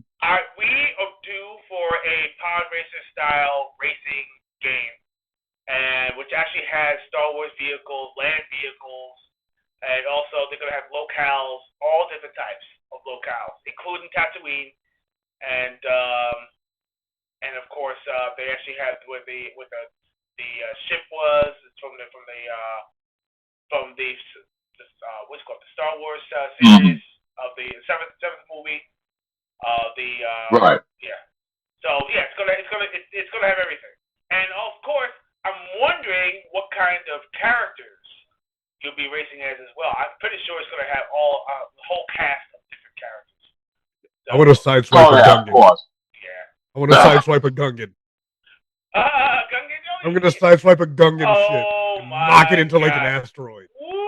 No, boy. That's yeah. I am targeting every Gungan in the game. I can see that. And knocking his vehicle into whatever. I can see that. No. Yeah. But yeah, I can't wait. I personally want this game. It's coming out next year. Don't know. No, not too far. Yeah, so 2026. Not too far. No, yeah, not too far. I don't know exactly what date exactly, but I'm pretty sure it's gonna probably come out during the summer. Making a summer game. We'll see. Mm-hmm. Yeah. Chris Castle, as you mentioned, from what I understand, the old games had weird controls. I bet the game will be better for modern artists with modern controls. Yes, I agree. I agree. I think he was talking about the. Are you talking about the Tomb Raider game? Or are you talking about Tomb Raider, then I agree with him. Yeah, I think you might be talking about the Tomb Raider games. If he's talking about Tomb Raider games, then yeah, I'm 100 with. Oh, about the controls? Yeah, he's talking about the Tomb Raiders. You're talking about Tomb Raiders. Okay, cool. Okay. I'm chatting with the chat, dude. Having fun with the chat too. I agree. Right. You know what? I agree. I definitely agree that the controls, like the tank controls, gotta go. Make it modern controls. Modern controls is gonna be awesome. I mean, no. You know what? To be honest with you, okay, let me stop you right there. I wouldn't mind having it as an option to have the tank controls. Because believe it or not, the tank controls, we're talking about precision jumping, and also being able to you're going. Yeah. That I can see that. Yeah. I know it slows down the game. Tank control, but sometimes you gotta slows down the game. I want an action game where if there's acrobatics and gunplay, I want it to move quick. I can't deal with the tank controls. I understand that, but there's some people out there that they want to have the tank controls. I mean, just give them the option. That's all. Like the whole. I'm cool with that. I'm cool with that. I'd never use it, but I'm cool with it being there. Yeah, exactly. Accessibility. I'm not saying you have to use it. Yeah, leave it there. Leave it there for people that want it. I'm cool with that. Yeah, exactly. Next game that actually was I forgot to add on to the list. A game called Tank Rap.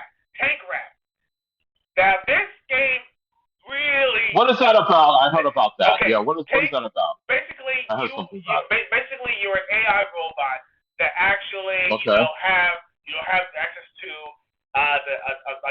basically a vehicle that you can create your own tank. It doesn't create your own tank, but you have tank battles, and you go out there and you can be able to salvage parts and weapons and things of that sort. Okay. And you could actually add it onto your vehicle and make it bigger, stronger, faster, and you go out there and you're literally blowing stuff up, and you're doing it on the fly. And the AI robot is scavenging all these parts. I mean, I'm trying to put up the gameplay so you can see for yourself. And I want this game because I love games dealing with weapons and tanks and deserts and building your own tanks and stuff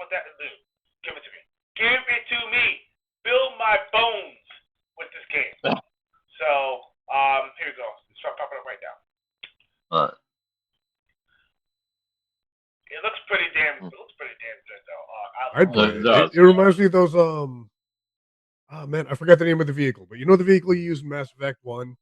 It's like a tank. It's a tank. Oh yeah. Oh, the Mako. The The Mako. It's called the Mako. Mako. Yeah. It reminds me of the Mako. Mm. The gameplay looks the same as like when I'm playing with the Mako, but tighter. Mm. Yeah. So That's cool. I've played with a very fast weaponized like. At cool. first though, I'll play when I saw this game, at first I thought it was a Metal Slug game. I thought it was would have played that too. Yeah. You know, I want to. I would be down with I got a bunch of Metal Slug games in my library. I could just jump on and play whatever one I want. Yeah, they're hilarious too. I love Metal Slug. Oh, yeah. I love that series. Did you know that they did a Metal Slug Tactics? Yes. I didn't play it yet. It's pretty good. It's on my it's on my hard drive. All right, I just want to make sure you guys were aware of that. Yeah. Yeah. So it's pretty interesting. It's pretty good. Of course, it's perfect. Like a little game that's different from the Metal Slugs that you know. Those shoot 'em ups. There was also some mobile Metal Slug games as well. Yeah, there's some mobile ones. Yep. But yeah, and let me see if there's any other games that I might have missed. I have a couple if you don't have. I don't have one. Yeah, go ahead, pop up. You want to throw? Okay. Yeah. I'll make this quick on this one, but I have two though that I wrote down. Go for it. Well, with Visible Versus, they showed off a new character, and I forgot the name of the character, so my apologies. But we do have a release date. It's called her character. The character's name was oh my gosh. Hold on, let me see if pull it up. I'll just say the release date. We got a release date. It's going to be April 30th. So that's the reason why it's going to be at Evo. So it'll be in just in time for Evo. So Elemental. But I just Elemental. Okay. Yeah. So they introduced this new character, and then I did play Invisible Versus over at Evo the past summer. And I'm pretty sure you guys remember what I said though. The gameplay is like a mix of Mortal Kombat, Killer Instinct, and Dragon Ball Z. So it's 3-on-3. So the way, yeah. What is it called again? And Invisible Versus. Remember Invisible, the show Invisible? Invincible. Oh yeah, we looked at the trailer a few weeks ago. Yeah, we talked it up. Yeah, I talked about that we game. did. I know what you're talking about now. Cool. Yeah, and the game is very brutal. It's a very brutal fighting game. So I mean, if you guys are, what's that? The show's brutal, dude. Like the second episode in, I had how many holy shit moments. Yeah, that show was brutal. Dude. So if the game's as brutal. Yeah, I played it, and I am looking forward to it. So it's coming out April 30th, and looking forward to that. And then also, this I cannot believe we had an episode. All right, we had 2 episodes. We had to do a part 1, and we had to do a part 2, and we were talking about the history of the Blue Bomber, and then out of nowhere, at the end of close to the end of the Game Awards, guess who popped up? And that nice orchestra. Listen. Mega Man is back. Yes, the Blue Bomber. This is why I didn't mention it. I wanted you to mention it. Now I get your background. Mega Man. The Blue Bomber. We were talking about the Blue Bomber for a whole entire weekend, and then they popped us on us. Like they heard us. Isn't this the second time we've done this? Or the third? We've predicted. You guys have predicted like 3 things already. Yeah, we've been predicting a lot of stuff, and then all of a sudden they're popping out of nowhere. We are the prophets. We are now the prophets of the gaming industry. Now we are now visionaries, baby. Visionaries. We are the gurus. Yes. Oh my gosh. Let me tell you something. I think the industry is watching us. I think they're watching us intently. I think they're secretly watching us. I think and they're saying, you know what? Let's put something out there just to show people that we got this going on. Let me tell you something. Dude. Oh man, go ahead. Yeah. Okay. There's another game called High Guard. That's actually another game that's actually made from the developers of I believe it was the game that came out for it's called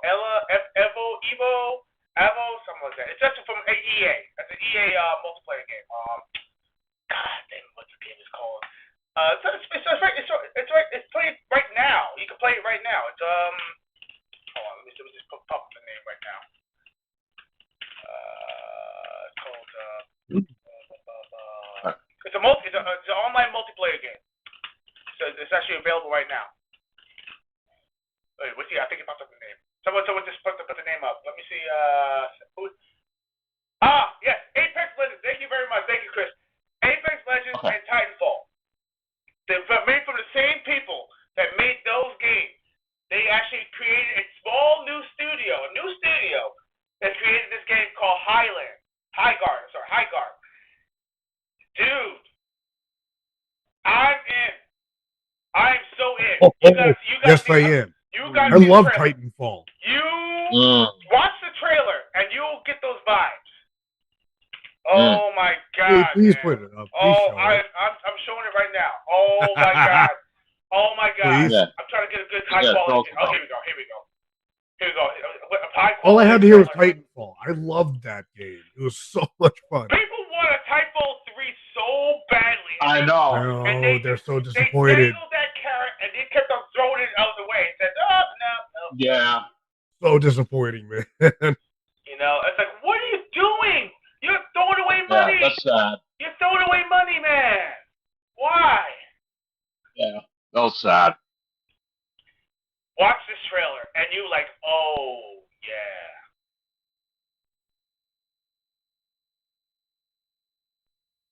Look at it. You get the right horses, bro. You get the right horses. Oh, my goodness, man. Just give it to me. And look, you actually get to destroy Wildlife Entertainment. That's the company. Did you just say you get to destroy Wildlife Entertainment? No, Wildlife Entertainment is a company. It's a company. That's a company. Well, I thought you said something completely different. No. I thought you said you get to destroy wildlife. No. And that's hilarious. You know. Come on, don't tell me you haven't played Red Dead Redemption. Yeah, I played it. Yeah, of course. Oh, dude, come on. That's hilarious. Yeah. Of course. But the thing is, I think look at the concept is, that you get to, destroy your opponent and destroy their heart. So they actually, it was like their soul or their heart crystal or something like that. And that's the only way to defeat your character. And it looks like you can actually get this ultimate weapon called like a sword or something. I forgot what it's called. Yo, did he flip him off? Did you see that? Yeah, he did. Did he flip him off? Yeah. That's great. And he flipped him off and then shot him. This is your creature. This is your creature, and you have to get them to come in. Look at this giant tank, bro.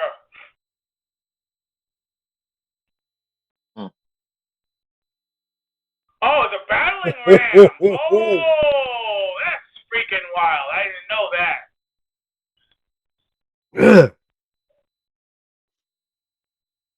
Yeah, this looks fun. Yep. It looks like Titanfall. Destructible environments, different weapons. Orion said it looks like the Thundercats tank. Oh, God. Look at that. Oh, goodness gracious. It's the Thunder tank. Okay, you know what? This trailer looks so freaking epic. I want it now. But it's not coming out until 2027. They took some elements from Destiny there, too. It's like January. Sorry, January. Yes, 2026. I'm sorry, 2026. It's coming out in February. January, I mean. Okay. So, it's easy, man. You showed me this and tell me I got to wait 2 years? No. Unfortunately, I was going to say, though, I mean, when we got onto the Mega Man Dual Overdrive, Mega Man, that's not coming out until 2027. That one's not coming out until 2027, Yeah, exactly. Did you guys? I don't know if you guys heard the at the end of the trailer. Did you hear the Pacific Whistle? Yes, Proto Man. Yes, Proto Man's coming back. Yes. Come on, they had to put him in there. Come on. Oh yeah, no, they have to throw bass. They have to throw bass in there as well. Yes, bass and treble have to be in there too. You know what? Yeah. Long overdue. I mean, has bass and treble been in any other game besides 2? Well, I think there's only 2. Well, Bass in Trouble. They were in 7. They were in 8. But you had to fight them. And then you could play bass in 10. And don't forget, they did a Mega Man and base game as well, so that's 4 games. And Oh. then he's also in the Power arcade games as well. So he's been in a few games though, but he was not in 11. So, but I don't know if you've seen the graphics though for Mega Man Dual Overdrive though, because it looks like they're using the same graphics like it was in Mega Man 11. Yes, they are. Yes, they are. They're sticking with the same tried and true 2D platformer style. It's like a 2D 2.5D. Exactly. That's what it is. Mm-hmm. Yeah. So I'm looking forward to that, man. Oh, absolutely. You know me, man. I'm jumping right on there. Capcom, I love you. Capcom, you listen. You actually listen, and you actually know what we like. Yes. And I'm so glad that we actually did that section. And if you guys were actually listening to us, thank you. I highly appreciate your love for us. Yeah. Indeed. Thank you so much. Yes, indeed. So I'm getting Nintendo vibes from this Mega Man trailer. I think that was all the reveals. I think that's all the reveals, all the relevant reveals. I think that's pretty much all the reveals. If you wanted to go on to something like they were discussing about the Game Awards, because there was something that kind of like bothered me a bit though, because the whole thing about the indie industry, and they weren't they they had to spend $1 million just to get a 3-minute trailer. We'll talk about that.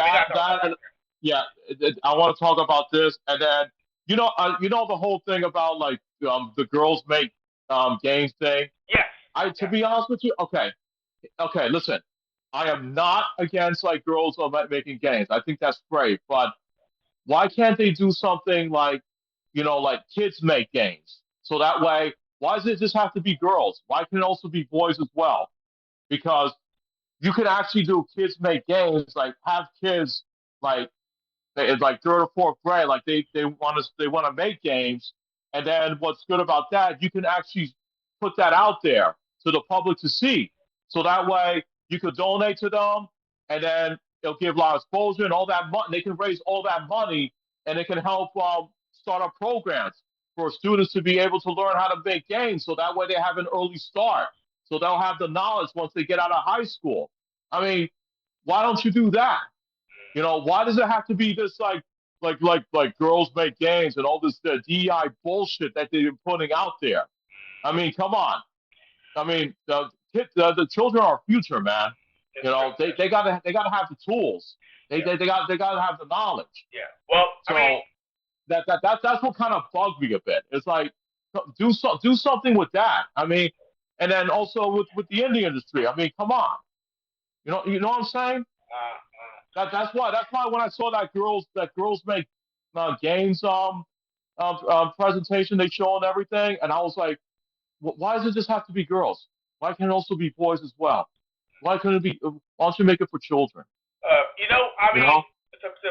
want to hear your thoughts, Tony and Charles. Go ahead. Okay. Exactly. Well, you know what I mean. To play devil's advocate, there are a lot of I guess you would call them girl game players out there that actually are afraid to expose their talents and everything in such a way. But I mean, I get some of these charities, and because I've been hearing a lot about them, and there are programs that are actually geared towards everybody, not just girls. And I'm pretty sure that Felicia Day, I appreciate her because I mean I followed Felicia Day all the way back when they actually did the what's it called again? It's called The Guild. It was actually a series that came on that way back. We're talking about way back in the earlier YouTube days, and it was like a series, an entire series. And it was funny and what have you. And she's also a big Xbox fan, but that's the same point. But the thing is that the industry, it's all different types of programs. There are hundreds of programs out there, not just this one. I'm pretty sure they chose this one because maybe supposedly it wanted a little bit extra exposure. So maybe they actually went out there and they actually said, oh, well, here's this program that's geared for some girls who actually would like to be able to get into the industry in a certain way. Maybe it could be a gateway. Who knows? I have no idea. Me personally, I'm looking at a wider perspective because, believe it or not, that's just one of many programs out there, and there are hundreds of programs that are dealing with building games out there. And believe it or not, yeah. you probably see them online a lot. For younger folks. And believe it or not, most schools right now have programs right now that you can actually get into. Even BOCES, believe it or not, actually has programs for people who actually are future programmers who want to get into the video game industry as well.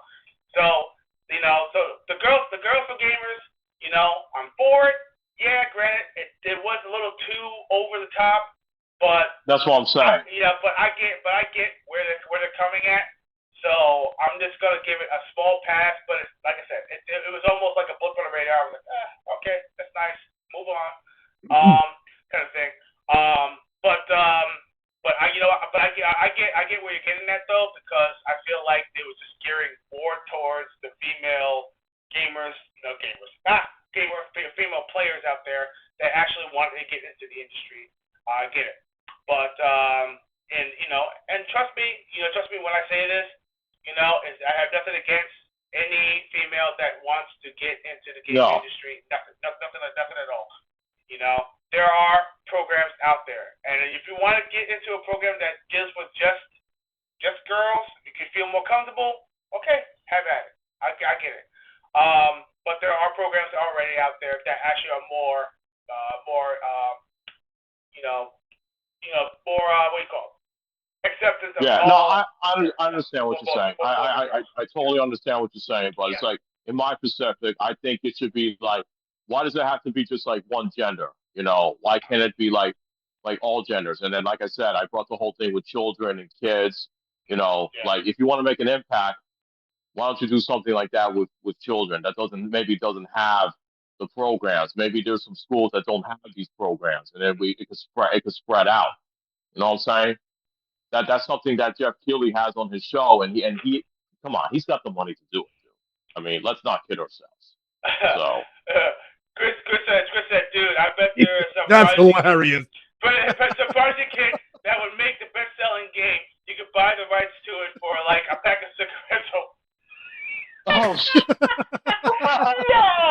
No, like $20. Wow. You can take the game for like $20. Okay. And make millions off it. That's so dirty, dude. But God. hilarious. Oh man. All right. Oh, it's getting late. Okay, so like anyway, taking candy from a baby. That's literally. True. That's true. But yeah, let's get into the award winners. I mean, let's get into the award winners because this is actually sure. We're actually on the tail end of the show. But the award win. But yeah, we got. Okay. Yeah, I do want to say I am. Well, I'll tell you one thing. The award I was so happy about. I was so happy that Fatal Fury City of the Wolves won Best Fighting Game. Thank freaking goodness. Yes. Man, I mean, throughout Twitter, my SNK family, we all celebrated. I was like, yes. All right, it's a complete game. All right, it had a lot of things that a fighting game has to have. Okay, it has a good arcade mode. It has a story mode. It has the training battles. It has crossplay. Okay, you don't have to wait for months to get crossplay. It's already there. Yeah. You have your online matches and all that good stuff. Great characters, training modes, and combo to master combos and stuff like that. They have combo trials you could do. So it's great. So I'm glad SNK finally got us due because I felt like they got screwed 3 years ago with Multiverse, and look where Multiverse is at right now. It's dead. Yeah, it's dead. Which KOF, it's dead. Yeah, exactly. KOF 15 should have won back in 2022, but I'm glad SNK got us due, and they won Game of the Year for 2025, and I'm happy to see that. Indeed. So, yeah. So we're gonna go down. We're gonna go down the listener thing to find out all the winners right now because I mean obviously there's one game that actually won big. Let's start at the very beginning. Let's start with the game. Well, the Game Changer Award, Girls Make Games. Basically, that's what it was. The Game Changer Award. That was the one. That was the one that we were talking about. Yeah, for Game Changer Award. Okay. So let's get that one. Most anticipated game. most Yeah. anticipated game. Of course. That was a no-brainer. I mean, literally. Exactly. Listen, everybody and their mothers are participating in that game, so it's no surprise. Absolutely. Best adaptation. This is what I got a little pissed off about. The Last of Us season 2 got the best adaptation. Oh, good Lord! And there was a lot of omissions. Oh my God! And there's a lot of omissions also, which I'm actually a little pissed off about as well. Where's Fallout? Where's Sonic 3? Listen, I think there was a little controversy about the Sonic games. Movies. There was a lot of people that were pissed off about that. Yeah. A lot of people were pissed. Yeah. And that should have been on them. Something about Paramount and Billy or something like that. And some weird thing. I don't know what it was, but that's the reason why they didn't include it at all. Wow. And I think that was BS. It is. But I feel like Fallout that would have been a no-brainer. That would have been a better selection. Yeah, that would have been better. Yeah, but Last of Us season 2, really? Season 2? Come on, bro. Dude, the Last of Us Part 2 had, when people saw what was going on during that season, people duped out. The viewership was going low. It was low. Everybody stopped watching it. Yeah. It was. So how did it win that award? I don't know. I just don't know. Somebody got paid off. All right. Best indie game. Clair Obscur, Expedition 33. Of course. Obviously, for people. Okay, some people are some haters out there. Dude, what is wrong with people though? Do they not like indie games? Listen, I get it. I get it. You feel like the game was, the game had too much backing. Dude, these people got. This is all from scrap. This is all. They actually got an ex-orchestra. They got an orchestrator, right? Who actually was on a website that literally shut down, and they got this orchestrator that actually made the soundtrack to this game before they shut down, mind you. Okay, because they had a special page and everything where people were looking for talent, stuff like that, and whatever. Mm-hmm. So they actually got that. They got ex-developers from other companies that actually either got let go or fired or whatever it is. Yeah. They got people who actually were passionate, that were actually college students and everything, that actually were passionate about gaming, people who actually were passionate about RPGs and stuff like that. They actually had a low budget, by the way, $150,000. That's it. That's all they spent. $150,000. That's pennies compared to all these freaking AAA games. And of course, a person who has, an artist who actually had a beautiful voice. I'm sorry for her name. The name just catch me. I'm trying to remember it, and they forgive me. But beautiful voice, fantastic soundtrack, beautiful, great. Loved it. Original sound, the gameplay, everything about it, passion. Love, complete, glitchless. Wow, that's a term that you don't hear a lot. Glitchless. Well, you're right. Wow. Okay, You're talking about a game that actually had no bugs, except for there's a minor one. There's a minor one, but it was short. It was a small one. But but they got rid of it. Yeah, but they got rid of it mad quickly. Listen, if you and these voice actors. These are people who probably never heard about, and they actually became fantastic. I mean, come on, be quiet. It's an independent game. What's it called? Sandlord. Oh God. They're killing me with my big names. So many sands. Yeah, but these people that was complaining about this game, like getting all the rewards. You know what? These are people that wants to kiss behind the backs of all these AAA titles. They just want to see all these AAA titles like take it all though. It's like to me like they don't want to see any of these indie developers to be successful. Oh man, you know what? Sandfall Interactive. They actually are very minuscule, small company. You saw all who were actually in that crowd? You saw the people that was in that crowd, that thing in the front aisle? That's it. Yeah. Those were the developers. That's it. That was the entire team.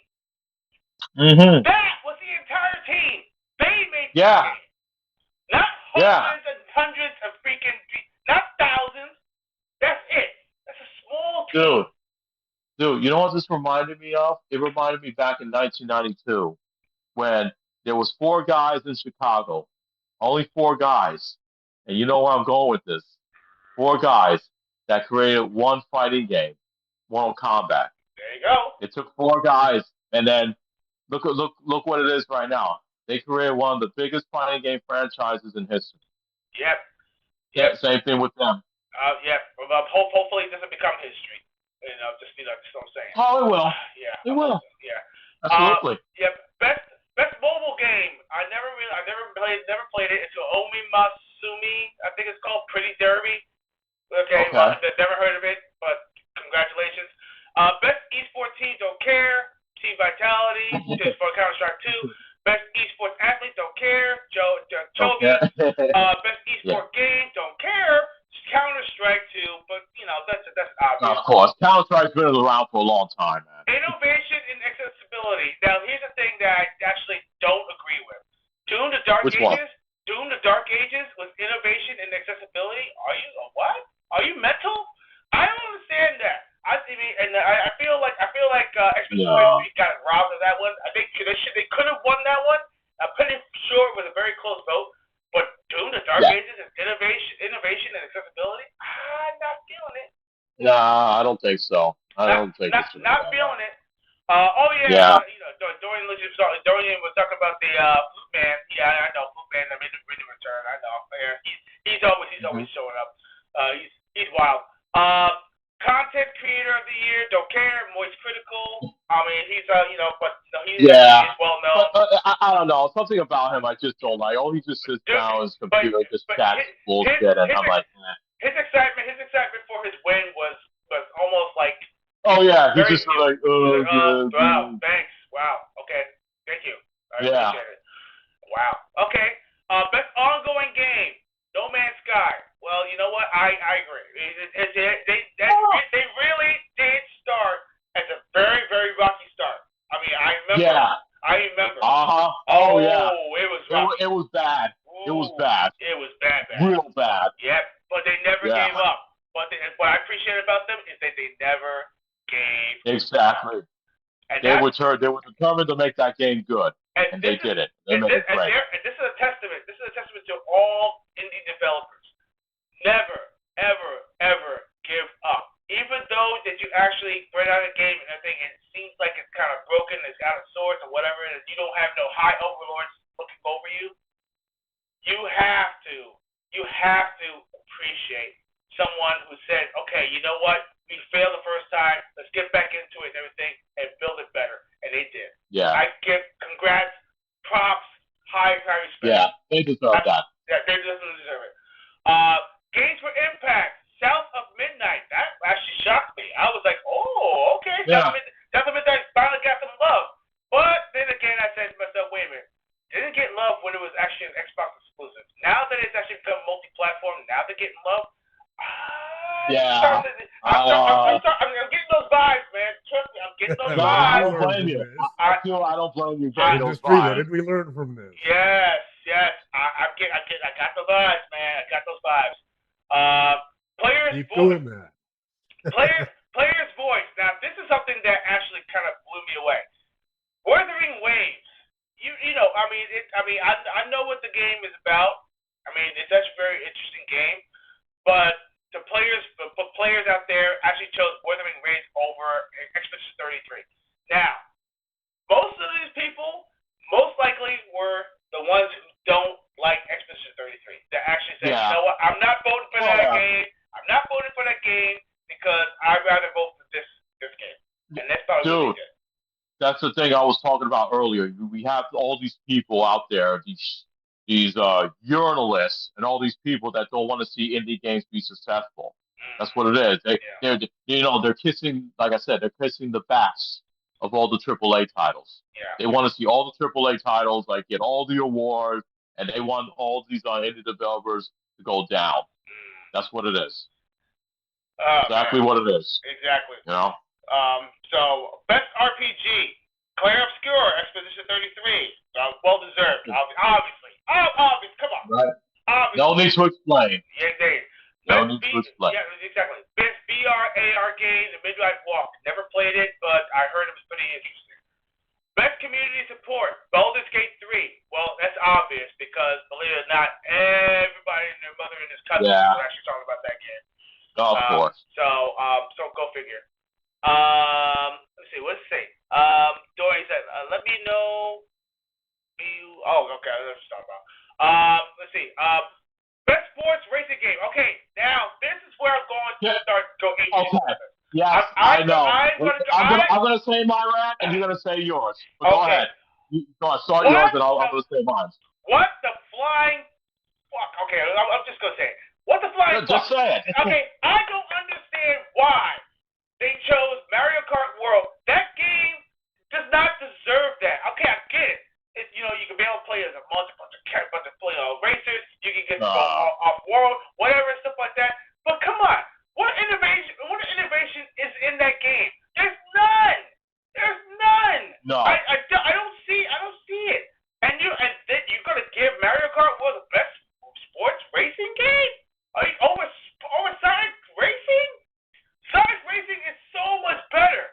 It's actually solid freaking racing game. That you can be able to go into multiple worlds, and you actually have these events and all that stuff, and things to unlock. So much fun, different characters and all that stuff. But why, man? Why Mario Kart? Just because Mario Kart is a franchise that's been around for who knows how long. Dude, let me tell you something. I mean, I'm gonna tell you like this though. When I got my Switch 2, and I got Mario World Kart. You know how many how many weeks I spent on that game? Yeah. Oh, a lot. Absolutely. Well, not really a lot though. I spent maybe like maybe like a whole week or a whole 2 weeks, and then I never played it again because there was some characters that was missing, and there was I just didn't find it all that great, to be honest with you. But then when Sonic Racing Crossworlds came out, I spent a lot of time on that game. I found it more fun. They're adding DLC characters. They're adding more arenas. There's more replay value to the game. Yeah. All right. I'm excited for Pac-Man. I'm excited for Mega Man and Polar Man. God, yes. It's coming soon too. Coming soon. Yeah. Yes, and I'm looking forward to the Teenage Mutant Ninja Turtles to come along as well, and then plus you got Avatar. Yep. So I find that game like more exciting to play. Like I'll go back and play that game over Sonic. Over Mario Kart World anytime. Oh God. But you know what? And I'm saying to myself, how the hell did Mario Kart World beat this game? I just don't get that. And yeah, I agree with you. I think it was bullshit that Chad, that Mario Kart World won. Chad, if you disagree, if you think that Mario Kart actually does, I want to hear your opinion. I want to know why. Please prove your point. Let me know why you feel that Mario Kart World deserves that title. Because believe it, I don't see it. I don't see it. I mean, it doesn't look that fun. I even played a little bit, and I'm like, but it's Mario Kart, dude. It's Mario Kart. It's Mario Kart with off-road racing. That's pretty much Mario Kart with off-road racing. I mean, that's pretty much what it is. And it's like a lot of open world, not much to do, all that stuff, and you actually, whatever. I could go on and on. Yeah, I mean, I don't want to spend too much time of it, but yeah, at least you and I agreed that. Sega seems to get the shaft every single freaking year. I mean, every single time it's the second title always seems to get the shaft. Exactly, but there's one thing we forgot to mention about Sega though. This is one thing I'm a little disappointed though. Sega announced the Total World. I'm like, okay, that's fine. I have nothing. I have nothing against Total World. If you love that series, I'm happy for you. But they were teasing. There was people speculating that we were going to get more info on the new Jet Set Radio, or the new Crazy Taxi, or the new Golden Axe, or even Street to Rage Revolution. But we didn't get none of that. Zero. Nothing. That's what I was Nada. disappointed about. Absolutely. It's like going to a pizzeria and they're offering spaghetti. It's really that's pretty much what they did. That's pretty much what they did. Pizza, you gotta have spaghetti and meatballs. Yes. I don't want no spaghetti and meatballs. We have a new announcement at Pizza World and they come and see. Look, we got pasta. Okay. Not a new pizza? That's it. Yeah, that's crazy. That really it hurt my feelings. I had to throw that in there, and I was very disappointed. I love Warhammer. I love Warhammer 40K. I love it. Because those dice, the tabletop games, I love it. I never got an opportunity to own it and get the computer sets and stuff like that and painting. Listen, I don't do that. But when it comes to the game, yeah, I love it. It's fantastic. The game kicks ass. The game is awesome. The latest one kicks some ass too, man. God, yes. Thank you, Chris, for suggesting it. Pure, I wouldn't have known about the game unless Chris told me. Yes, pure unadulterated madness. Beautiful game. Yeah, it's badass. Yeah. Okay, moving on. Best debut indie game. Clair Obscur, Expedition 33, of course. Best sim strategy game. Final Fantasy Tactics. Well, you know what? People love Final Fantasy Tactics. It's still a fantastic game. Best fighting game. That's why I mentioned earlier. That's right. Fatal Fury, City of the Wolves. Well deserved. Congratulations, SNK. You guys definitely deserve it. Absolutely. Yes, they do. Yeah. Best family game. Donkey Kong Bonanza. That's a given. I want to play that one. Listen. Let me tell you something. Okay, I 100% Donkey Kong Bonanza, and let me tell you something. It is a fun game. So it deserves. The Charles, what is it, man? You don't like Donkey Kong? No. I love Donkey Kong. You know? Okay. But the thing is that I played Donkey Kong too much. There's too much Donkey Kong. We need to give Banjo-Kazooie some love. Banjo-Kazooie needs love. Rare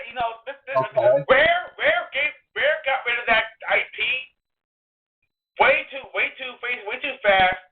And the only way to play those games, you have to play in legacy games, and that's it. Nothing new. Okay. But then again, I start that. There actually is. People made it in dreams for the PlayStation 4. They actually made a Banjo-Kazooie new game, called Mambo Mania, whatever. It looks phenomenal because it looks like it was made by Rare. They everything articulated to the T. Everything. Collecting puzzles, collecting the power-ups, all that stuff, sound effects, everything, even the voice, wow, all that, everything, everything, and they did a fantastic job. You know what? Somebody hired them from freaking Rare to bring up a new Banjo-Kazooie because they need it. Anyway, gotcha. That's my pedestal. All right, moving on. Okay. Best action adventure game: Hollow Knight Silksong. Well deserved. Fantastic game. I saw that coming. I'll just do that. Yeah, I saw that coming. Okay, now, here's where me and Johnny and everything were kind of disappointed. Best action game, Hades 2. Yes. Because Ninja Gaiden was in the same category. Yeah, Ninja Gaiden and also Shinobi, Art of Vengeance. It was unfair. I couldn't believe not one of them got it. Yeah, it was unfair disadvantage. No Ninja games for awards. I don't know. It's just something about Ninja games, I guess. I don't know what it is. Yeah, I don't know. Maybe these games are too hard for these people. Who knows? Who knows? I'm throwing some shade at them, but yeah, maybe those Ninja games are too hard for these people. So who knows? It wasn't that hard. Yeah, well, I guess true. To a lot of these people, I mean, you still got people complaining that Ninja Gaiden 4 is hard and Shinobi Art of Vengeance is hard. You still got people out there complaining about these games, so you'll be surprised. Yeah, my only thing is I wish I need more with Ninja Gaiden 4. The story wasn't enough for me. The story was actually needed improvement. The story definitely needed improvement. I liked it a lot. I just need more. Yeah, I know. you guys are getting a DLC though, and plus, don't forget Shinobi Art of Vengeance. They're going to have that Sega villain DLC stage. So you're going to This be is playing. true. You're going to be playing Doctor Robotnik, Death Adder, and Goro Majima. So that should be interesting. That's very awesome. Best score and music. Clair Obscur, Expedition 33. Well deserved. Lorian Tester, like the one I was telling you about. This game just sweeped everything, didn't it? He's the one. He's the one that actually they hired before they shut down the page that actually had him. So they actually went over there and grabbed this guy before the page got shut down. Just in time. Just in time. Absolutely. Yeah. Well, that's crazy. MC. Best performance. Clair Obscur, Expedition 33. Jennifer English. Well deserved. But then again, we heard her first speech thing when she was actually at the I'll let the Joystick Awards. Yeah, it was very, very unnecessary. Yeah, but she actually improved in this one. This one right there now, she went through it. She talked about her girlfriend and she moved on. I'm glad. Whatever. Yeah. You know what? Fantastic. I love it. They made it. Made it short and sweet. You know what? Well deserved. That's what people need to learn. People need to learn that just like whenever you win an award, just go up there, thank the people who supported you, thank your friends, your family, your fan supporters, and just get off. That's it. Yeah. That's all you have to do. Make it simple. Exactly. But you know what? Yep. Congratulations to Jennifer English. Best narrative. Clair Obscur, Expedition 33. Of course, because the story was absolutely amazing. Tearjerker, makes you think. Everything that you do in there, what the whole entire story is about. It's all absolutely fantastic. Best multiplayer. Do we have to worry about spoilers? Come on, this game's been out forever. It's been out for a while, so I don't know. Maybe people out there to play it, but if you want to go ahead and do it, okay, I'll keep my mouth shut. I don't mind. Absolutely. It's up to you guys. Yeah. Best multiplayer. Arc Raiders, obviously. I didn't get a chance to even play this game yet. I didn't get to see Arc Raiders, but a lot of people said it's really good. Yeah, I need to get on that game. I really need to get on that game and say, I'm like, you're listening out, dude. Maybe I should jump on it. Best game direction. Expedition 33.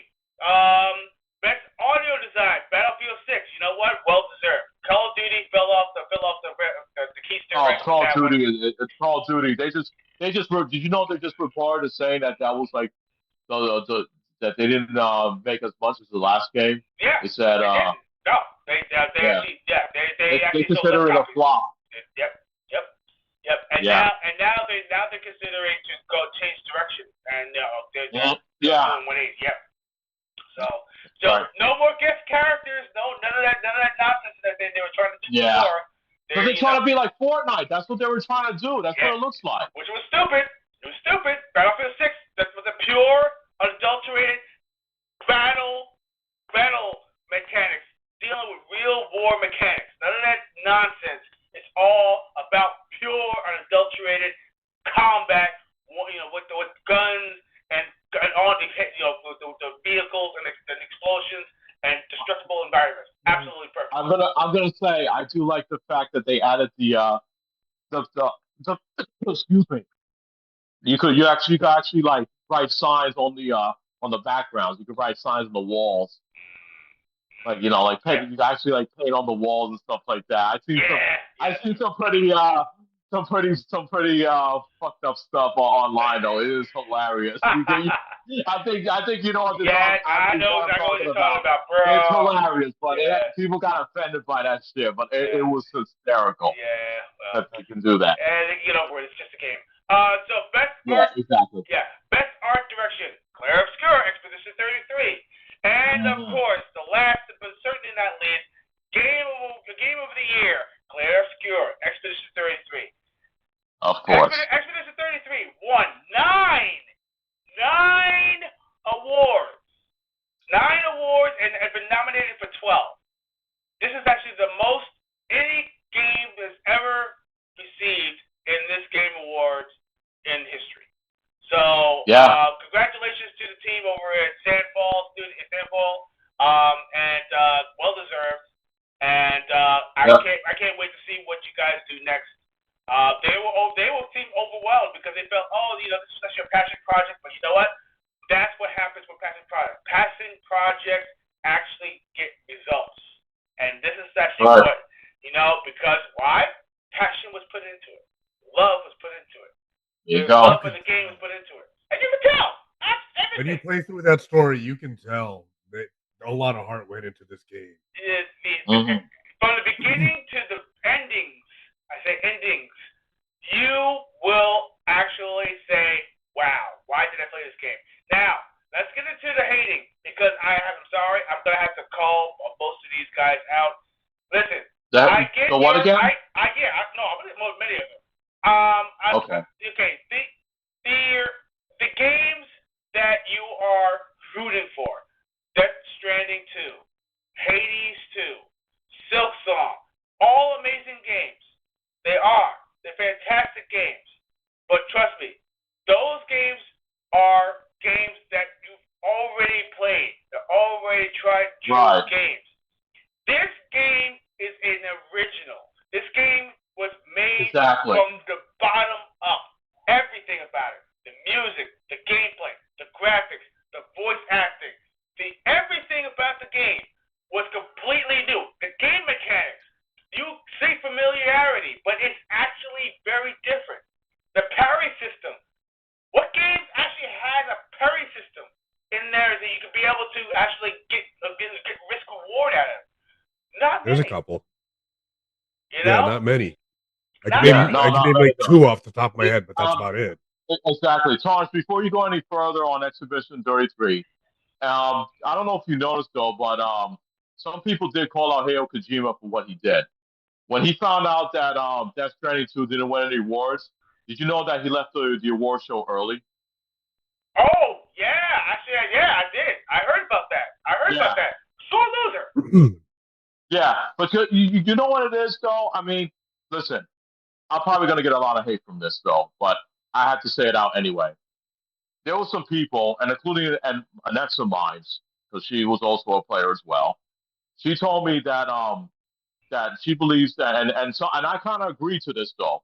And some people are gonna get mad, but I really, and probably Tony's probably gonna say something bad, but I really think like after the Metal Gear Solid series, after Metal Gear was done, and then when we saw Hideo Kojima went to do Death Stranding, it didn't like hit a really great following. But some people, and I agree with it, I kind of agree with this. People think that Hideo Kojima is getting a little bit overrated. I'm You know, sorry. what do you guys what do you guys think, I don't. I agree. Tony? I mean, I know Tony's a big fan. I'm sorry, I was just gonna say I know Tony's a No, huge fan I of don't all worship the. the guy, dude. I was like all of a sudden, oh no, no more Metal Gear, and I was sad. That's about Listen. it. It's good. Okay, Listen. Okay. okay. Yeah, So maybe I'm not because gonna I have because here's the thing, I'm I not don't gonna have fall on the people sword going. for anybody. I mean, I don't know the guy. I know the game. I don't Right, know him. exactly. I know people are going to say that, you think Hideo Kojima is overrated? Oh, you didn't know him. He's one of the greatest of all time. And, Yeah. you know, but go ahead, Torrance. I'm sorry. Okay. I'm gonna throw my 2 cents in. Sure. In one of his recent interviews, I think he said that he really wanted to actually become a director of actual movies. He didn't want this Yes. gaming and everything was passionate, but he feels like he was getting stale. He already It totally he said it shows. himself. He said it himself.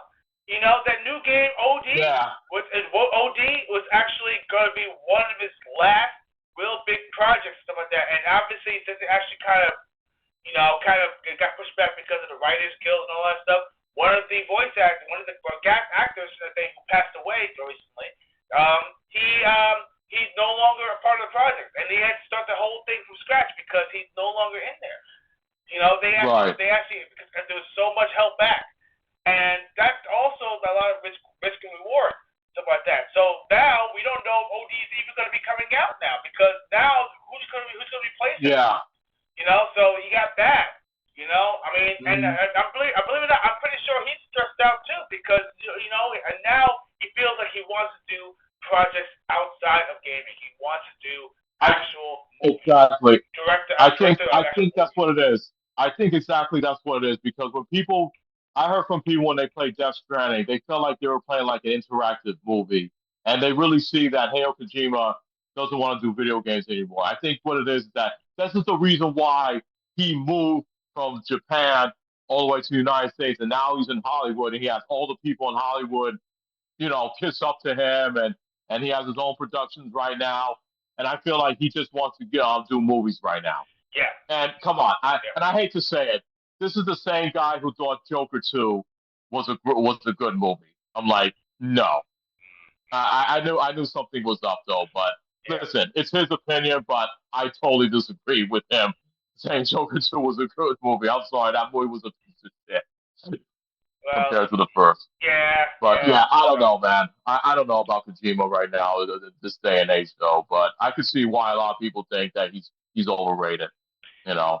Well, you know what? He did his best. You know what? I mean, he actually left a big legacy, a lasting impression in a lot of his games. Yeah. Metal Gear pretty much was the pinnacle of most of his projects.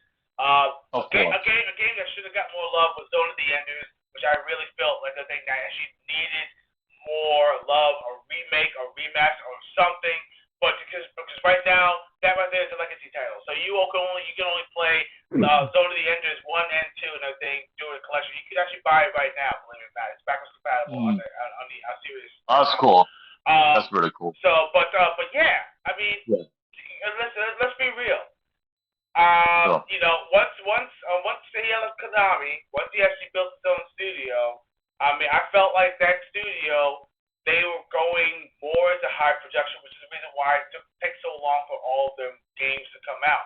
Death Stranding, believe it or not, 8 years. 8 years, man, for Death Stranding to even come out. And they were waiting for technology to kind of catch up.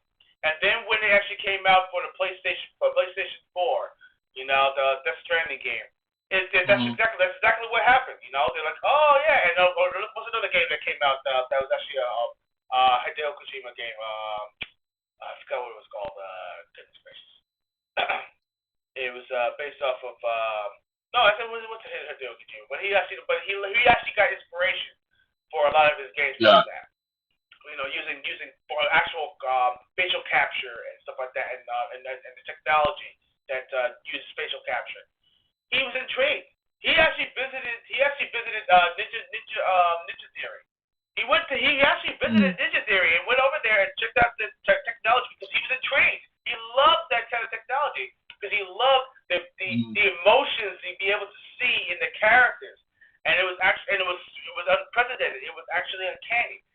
And now that games like that, you know, that are being made, he wants to be able to do stuff like that in real time. Now he wants to do real movies. He wants to deal with real characters. So that's the reason why I think that's the reason why he left. I think the reason why he stepped out of the arena. He's like, you know what? Maybe it was about time to go. Yeah. You know, so I don't know. I feel like you know, I love his work. I really do. But you know, absolutely. Yeah, you know, but Remedy actually suffered the same fate in a sense. But then again, you know, I still feel like, you know, the series like Alan Wake, you know, Control, and things like that. I love that, but the thing is that what makes this game so different is that it's not an interactive movie. It's they actually have the interaction there, but there's more gameplay involved. You see what I'm saying? Which actually makes the games that much better. Alan Wake, same thing. Story was there. Yeah, of course, the cinematics was there. But the thing is that it was still interactive. You still actually did actual gameplay. It didn't feel like you were taken away from the game. It was like it's not something that you just sit there and watch. They made that mistake with Quantum Break. And I'm glad they learned from it. I'm playing through that right now. I like it. No, Quantum Break is fantastic. I like it. I'm playing through it right now. Yeah. So here's the thing. Quantum Break, believe it or not, if you actually, you know, play through the game, because this is actually when Xbox One. This is Xbox One. Yeah. They wanted to make it more like a merging of interactive movie versus gameplay. So they actually had the movie and episodic events and all that stuff. They actually wanted to kind of merge both of them together. And you know what? It almost worked, but people felt like it got taken away because the episodes were too damn long. They're literal episodes, like TV episodes.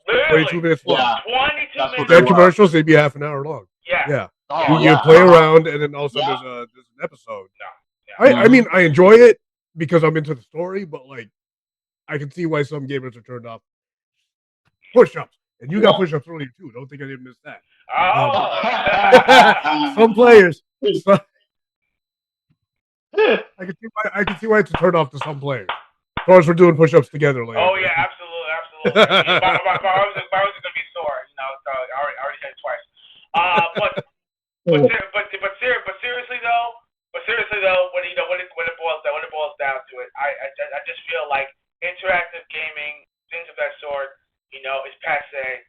Clair Obscur, Evanescence 33 was something that the whole entire industry right now should take notice because it's something that the story, you are immersed into the story, but the game, you're still part of the game. You see what I'm saying? I'd rather them have it like that, where you actually are playing the game, right? You're still a part of the story, and you still have the cinematics, but you're still in the game, and you still feel like you're part of the game. And the Clair Obscur they executed it in spades, and you don't understand. I'm not a huge RPG fan, but dude, I kept on playing because I was immersed. That says a lot.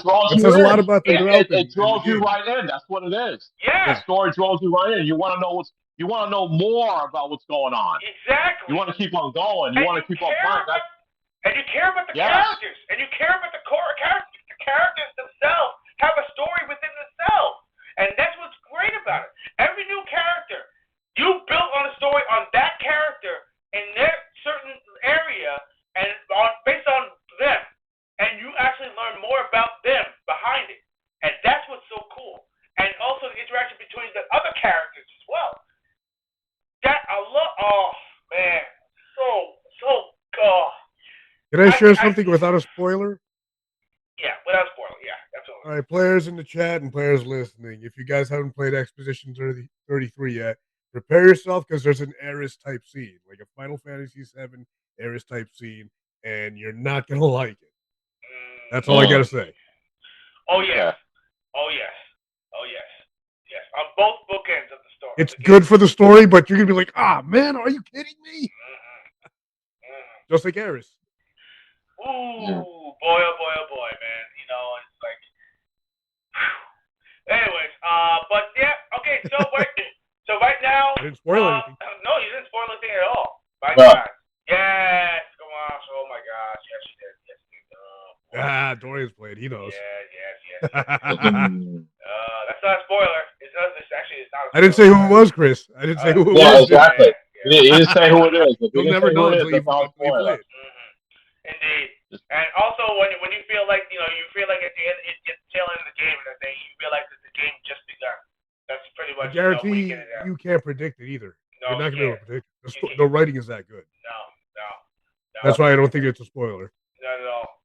And you'll love the story, and you'll feel like, wow, really? Oh, I had no idea, kind of thing. Yeah. And you know what? And then when you find out exactly what happens in the story, you'll be like, oh, are you kidding me? That's where I was? Oh, it's crazy. Yeah. It's crazy. It's so good. You remember our private chats about it, Torrance? Oh yeah. We were gushing. We were gushing about this game. You want to talk Johnny's ear off? So trust me. Ever since Lost Odyssey, which is another fantastic game that you guys have probably never had played, and it's still available right now. If you actually go on, don't sleep on it. It's available. Yeah, pick it up. It's available. Pick it up right now. One of Nobuo Sakaguchi's best games. Yeah, it's a Final Fantasy guy's game. Absolutely. Yeah. You have to play Lost Odyssey, but this game right here, it's pretty much on that level. And that that's all I have to say right now. But any last words that I say before we get out of here? Because I want the chat to interact too. Because listen, if there's anything that you want to know about, want to talk about in the Game Awards, the winners, the losers, the games that you felt like got robbed, the games that never showed up that should have been there. And trust me, there's a lot. I mean, There's a I'm lot. talking about you. I'm talking to you, Sega. Yeah, buddy. Yeah. And, especially and things that actually we didn't even talk about the acts. Evanescence actually showing up for the Devil May Cry 2 series on Netflix.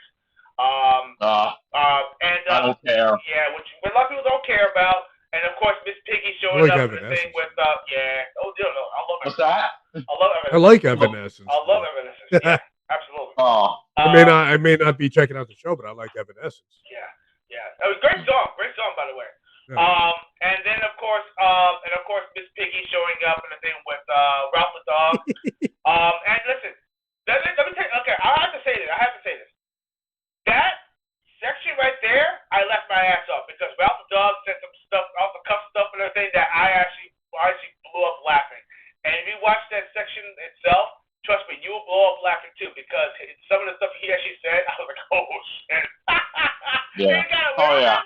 And he got away with it too. Wow. I do want to say something, and I think I shared it with this guy. I shared it with this.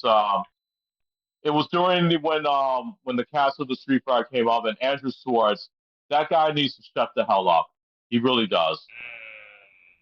This guy is like, well, I don't even know why. Why was he even there? Why? And he should have never played. I think Tony, did you see what I sent to all of you? Oh yes. Oh no, hold on. I'm interacting with the chat real quick. Oh, okay, go on. yeah, Sorry. Oh no, so yeah, but that was the only thing that was one of the cringiest moments of the Game Awards. But I will say the Miss Piggy one was pretty hilarious. Yes, absolutely. And you know what? And the thing is, though, it was short. It was short, and you know what? Yeah, it didn't go overboard. And exactly. And you know what? It worked. It worked. Right. I wouldn't be too surprised if if Kermit the Frog shows up next year. Don't trust me. Oh yeah, it's gonna happen. Probably will. He probably will. It's gonna happen. Yeah. He probably will. That and Elmo, but that's the point. But anyway, that's it for the show, man. We went over, man. We went all over. When did we go over time? Yeah, but you know what though? It was worth it. There was actually a lot to cover. A lot to cover in there, and there's a lot of winners and losers. Congratulations again to Sandfall Studios for having not one, not two, not three, but nine wins, including Game of the Year, Best Art Direction. Yes, and of course the Best RPG. That well deserved. Can't wait to see what you guys do next. You guys have any final thoughts before we get out of here? No, that's about it though. Like I said, the Game Awards, they had some good stuff and they had some bad stuff, just like I predicted. Indeed. So anyway, guys, thank you all for tuning in. Please remember to hit that like and subscribe button if you have not done so. Join us, join Gaming Treble, and also hit the bell notification to know about our next episode. This coming Sunday, we are going to, and we already discussed it before, we're going to be talking about Midway. We're going to talk about Midway games and also reasons why we think that Midway games should be coming back. We have a lot of things, a lot to discuss about that, and also the reasons why we feel that Midway games need to be resurgence and need to come back. And of course, we also want to say, listen, if you want to join our Patreon, we still have it up. Join our Patreon. Start off as easy as $5. Get on board. Actually, you join for free. But if you actually want to become a part of us, we are going to throw in some extra goodies in the future. So definitely, if you're on board, we will actually put you on our nice little section, and we're going to call you guys. You have a fun name for them. I feel like calling them the Walls of Treble. Walls of Treble, but that's just. But we're actually gonna have all these going to be scrolled across the bottom. We're gonna make that happen. And of course, we also do have merch. You can actually join our Redbubble. Check out our merch as well. We have the T-shirts, fantastic T-shirts, and there's little other collectibles as well. That's it for me. So let's go do our outros and get out of here. Me? I'm up next. All right, baby. All right, players. I had a great time today. All I got to add to the rest of the show is Midway, go indie. Chris and the rest of the players, I apologize for the Expedition 33 spoilers. And do me a favor, everyone. Help me out with that rumor about the Normandy being in the state of the Old Republic. I want to see how far it goes. It's gonna be a hell of a You know what? I have a feeling. I have a feeling it's going to be stretching because that's a big. I mean, listen, that picture right there speaks 1,000 words. When I saw that, and they didn't put the title up, and I saw that, and I thought it was actually Mass Effect 4. I swear. Yeah, he thought it was a Mass Effect 4 I trailer. swear to you. I swear to you. It looked like the Normandy. I was like, oh shoot, the Normandy, and then I was like, oh wait, what's this? And then it said I want to see how far it Wars. goes before people call me on it. Bro, man, It's funny. hurt my feelings. And Funny. with that note, I got push-ups to do. Torrance, you got push-ups to do. Yeah, Players, and then I'm sleeping in. It's Friday night. It doesn't matter how late we go. But enjoy, players. And no, I already said what I had to say. I'm glad we talked about the good and the bad stuff about the Game Awards. So, and plus all the game announcements. So I'm looking forward to those. So thank you, players, for joining in as usual. I appreciate all of you. indeed, and of course, I'm Torrance Hudson. Thank you for joining us, Gaming Treble. Have yourself a fantastic night. Remember to keep on gaming and keep on leveling up, and we will see you next time on our next episode. Have an awesome night, everybody.